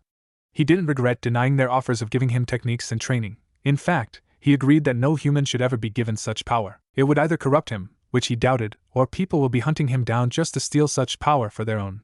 Besides, he already have the most powerful bijou in his gut, so, no, he doesn't need any more, thank you very much. While he was walking to the center of the training yard, he was contemplating on the gifts he will be receiving from the 3 legendary summons. He knew that it would be battle-related since they were hinting that he would definitely need them for the trials in the future. He shook his head to clear his thoughts and took a deep calming breath to prepare himself to meet the bosses. He arrived at the training ground and closed his eyes to help him relax. He was giddy over the thought of receiving powerful gifts from the legendary creatures, so he needed to calm himself down before he makes a mess of things. He gathered the required chakra to summon the 3 creatures and channeled them into the tattoos on his right arm. A large amount of smoke later, Sariu, Suzaku, and Bayako stood in front of him in all their glory. He noticed that their individual stances were of great formality, so he chose this time to forego his usual childish greeting and give them the respect they were due. He bowed low. Sariu-sama, Suzaku-sama, Bayako-sama. As requested, I have summoned you as you requested 3 years ago, said Naruto formally. Indeed, young one. I see that you have grown strong and stay true to your goals and ways. It is time for you to receive our gifts, said Sariu. Admirable Naruto-kun. I don't sense any greed from you despite the fact you will be receiving gifts from us. I admire your pure heart. It will serve you well, declared a proud Suzaku. Well, what do you know? The brat did graduate from the academy and has become a shinobi of the leaf. I guess you won the bet this time as Sariu? So Naruto, are you ready to receive our gifts? Asked Bayako. Unable to resist his hidden child any longer, he gave Bayako a cheeky grin that he knew would irritate the white bag of fur. Hi Furball-sama. Ready and waiting. Bayako growled. Cheeky brat. I'll go first. So brat, hold out your hand. Naruto did as instructed and a white sheeted odachi appeared on the palm of his hand. He gasped at the beauty of the sword he was holding. The entire sword was pure white. The tsuka itself was a work of art. It sported a white cloth grip instead of the usual fishskin common in most katana-type weapons. The pommel was designed to look like a roaring tiger, definitely a likeness of Bayako. The tsuba was made of gold. He grasped the sheath and gripped the handle firmly, then slowly pulled the blade out. The blade was pure white, made from a form of metal that he has never seen before. Heck, he didn't think that there were even metals with the color white, so this was definitely unique. Overall, the odachi was taller than him, and it was beautiful. Bayako interrupted his close inspection of the blade. I see that you liked my gift. It is called Kazeheim, Wind Princess. It is the prized blade of the Tiger Clan and now it belongs to you. Its abilities would serve you well in battle. What abilities? Asked Naruto, eyes still not leaving the beautiful blade. As you may have noticed, the blade itself is made of metal not available in this world. It is indestructible and can match any blow without fear of breaking. The metal is conductive, so you can easily channel your chakra through it to strengthen your strikes. However, Kazeheim's abilities do not lie on its physical attributes, but the blessings I have bestowed upon it. The blade itself is made from my own fang and has the ability to control wind, much like your bloodline ability. Your control over it is similar to that of how you manipulate your elemental orbs. The sword is already attuned to you, so you might notice that despite its size, you were able to hold it comfortably, and I'm sure that you can handle it like a seasoned swordsman, explained Bayako. It is a priceless gift, Bayako-sama. I will cherish it always and wield it with honor, declared Naruto in a determined and odd voice. I know you, a brat. Now I want you to sheath the sword and hold it in your right hand, then channel chakra to my tattoo. Naruto did as instructed and was surprised when the sword disappeared in a puff of smoke. He looked at Bayako for answers. Don't worry, kid. The sword is now in your summoning tattoo. I know it is too big for you to lug around all the time, so storing it for safekeeping in your tattoo makes it possible to bring it around with you without hindering your movement. To summon the sword, all you have to do is think about the sword when you channel chakra to your tattoo. You can summon it sheathed or unsheathe it. All you have to do is to think about it. Naruto was surprised by the revelation and chose to practice with this new ability. He channeled chakra to the tiger tattoo while thinking of the unsheathed odachi, and it appeared on his grip with ease. This will definitely be an edge in a battle. He was giddy over the prospect of using his new weapon. Naruto returned the odachi back to the tattoo and looked at the other summons in childlike excitement. My turn. I have already given you my gift Naruto-kun, but it is currently in its unlocked state. When I gave you my tattoo, I took the liberty of changing your Kamigen and giving it another ability. You already know that I was the summon of the Uchiha clan, correct? Naruto nodded at this. Good. Now I am familiar with how the Sharingan works. I can't hope to copy its exact ability and give it to you, but I gave you the next best thing. I have improved your Kamigen so you will be able to see better in a sense. The Sharingan involved a much improved eyesight that allows them to see everything in slow motion. This will aid you much in your battles. Just be warned, even if you see your opponent doesn't mean that you can match them. You still need to train your body to coincide with your eye's new ability. Explained Suzaku. Naruto nodded. The new ability of his Kamigen is a welcome ability to have. He vowed to train twice as hard to make the most out of this gift. Now for me, child. I would have offered you the position as a dragon sage and all the powers and benefits that it entails, but you chose another path that was also welcome, so I will give you a gift instead. Like Suzaku, I have added another ability to the tattoo I gave you that I just unlocked. I gave you a minor version of the dragon skin that is common in my clan. Your skin now is harder and can withstand blows that would easily wound you. Be warned that this does not make you invincible. It is a minor gift compared to what the dragons have, but it will add to your defense just in case if some of the attacks manage to enter your guard, said Siryu. Naruto nodded and thanked him for the warning. Well, that's it for now. See you later, brat, said Bayako in a way of parting, and all three boss summons returned to the summon realm in a large puff of smoke. Hokage Tower Office. Hiruzen Sarutobi was having a meeting with the Jounins who volunteered to take in teams from this year's batch from the academy. Those in attendance were considered as elites in the field, each having their own set of skills to impart on the next generation, and thus adding to the overall strength of Konoha's military. There were some of the Jounins that stood out from the rest, namely Hatake Kakashi, Sarutobi Asuma, and Kurenai Yuhi. Hatake Kakashi was a former ANBU captain and well known throughout the elemental nations as Sharingan no Kakashi. His left Sharingan was given to him by his dead teammate Obito. Despite the fact that he doesn't have any Uchiha blood in his veins, he was able to utilize the Doujutsu to its full potential, thus giving him the nickname Copy Ninja Kakashi, as it was rumored that he copied over 1,000 jutsu to add to his already impressive arsenal. Sarutobi Asuma, his own son, was a member of the Daimyo's Guard, the 12 Fire Guardians. He retired from the position and accepted the position of Jounin. His skill with his trench knives was of no equal and is the only wind user in Fire Country. Finally, Kurenai Yuhi, Konoha's genjutsu mistress, was adept in the illusionary arts. Despite her lack of skills in both ninjutsu and taijutsu, her accomplishments and capabilities in genjutsu allowed her to be promoted to Jounin and have raked in various accomplishments while in the field. The Hokage was proud, to say the least. He believed that these Jounins will ensure the future of Konohagakure no Sato by making the current generation the strongest in the nation. Thank you all for coming. We have much to discuss, said the Hokage, effectively catching everyone's attention. I think you all know why I have called you here. Everyone nodded. Good, I will now accept recommendations for this year's batch of genin teams that will be under your wing. Kakashi, why don't you go first? Kakashi looked up from the orange book that he was reading and nodded. He pocketed it, but not before seeing the glare from Kurenai. Hokage-sama, I would like to ask your permission to place Uchiha Sasuke, Hirono Sakura, and Namikaze Uzumaki Naruto on my team, declared Kakashi in a lazy voice. The Hokage gave him a long look. What is your reason for creating this team, Kakashi? From the overall stats, this would make your team a powerhouse. I don't think that hogging all three of the brightest in this year's academy would be fair to the rest of the Jounin senseis. I believe, Hokage-sama, that this team will be a great frontline team in the future. Each of their abilities grants plenty of potential not seen since the Sannin under your tutelage. Explain, demanded the Hokage. Kakashi nodded. Let's start first with Uchiha Sasuke, that is said to be the prodigy among this year's batch. I believe that I am the only one who can teach him once he awakened his Sharingan. This will require a lot of work since, according to his file, his mentality is a bit skewed after the Uchiha massacre. If I am able to change his views, then he will become a great asset to the village. Everyone nodded at this. They knew about the complete change that gripped Sasuke after his clan was murdered in front of his eyes. They cannot refute Kakashi's claims in teaching the boy. Seeing their looks, Kakashi continued. Next is Hirono Sakura. According to her academy file, she has a great mind that would help her well as a kunoichi of Konoha. Her excellent chakra control make her a candidate for either a genjutsu or as a medic nin. However, what stood out is her unconscious ability to channel chakra to her attacks, similar to that of Tsunade of the Sannin. The only drawback to this is her fangirlish tendency. Everyone's sweat dropped at this. Those in the room can never deny that Sakura was a die-hard Sasuke fan. Anyway, I believe I can knock some sense into her and make her into one of Konoha's finest. Last, but certainly not the least, is one Namikaze Uzumaki Naruto.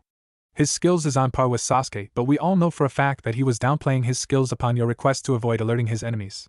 With his bloodline ability and early training, he will be a fine addition to the powerhouse team that I'm planning to create. Also, I was hoping that his calm and mature attitude would become an influence to both his teammates.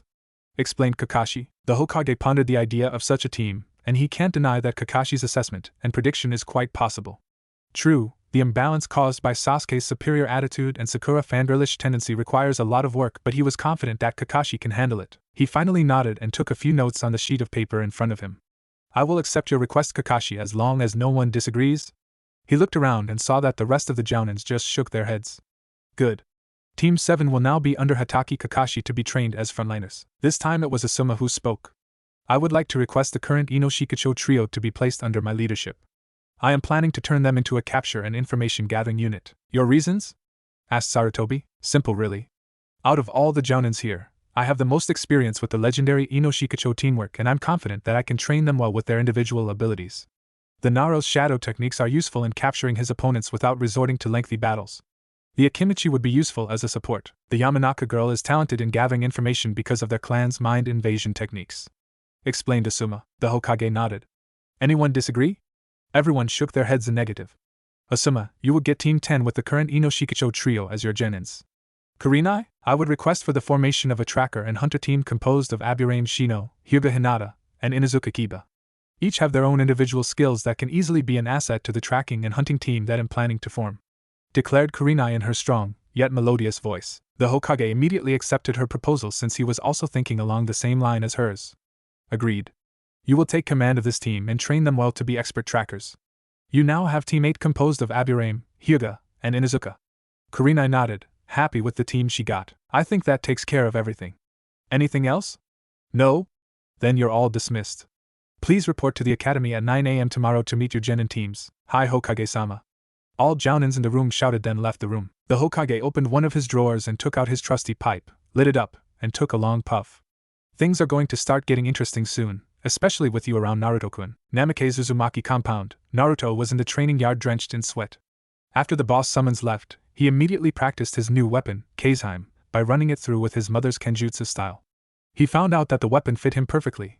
Both weight and size sits well with the basic katas that he practiced before with his chakra blade. Since he already practiced mid-range attacks using a lengthened chakra blade, integrating the odachi into his stance was not a big problem. As he danced from one katas to the next, he channeled chakra into the odachi and was amazed when the blade released a small, yet visible greenish aura that gave evidence to the potent wind chakra that coated it. He went into a stance by gripping the odachi in both hands, dragging the blade by his side as he rushed to one of the training dummies in the field. With a swift upward slash, he was able to cleanly cut the dummy in half, from lower hip to shoulder. He decided that he did enough practice for the day, so he returned Kazeheim back into his tattoo, then headed straight to his house to freshen up and take up his studies again in the library. It was 4 hours later that he was brought out of his reading when the alarm seal warned him of someone outside the gates. He quickly closed the scroll and teleported outside to see who his guest was. He opened the gate and saw one of the Hokage's personal ANB waiting for him. What can I do for you, ANBU-san? Greeted Naruto. Namikaze-sama. The Hokage asked for your presence in his office immediately. There is an emergency, said the ANBU. Naruto nodded, walked out of the gate, and placed his hands in one of the seals on the walls and channeled a little bit of chakra. The door slid close and a metallic click signified that the compound is safe and locked. He looked at the waiting ANBU, then nodded. They teleported directly to the Hokage's office to get there faster.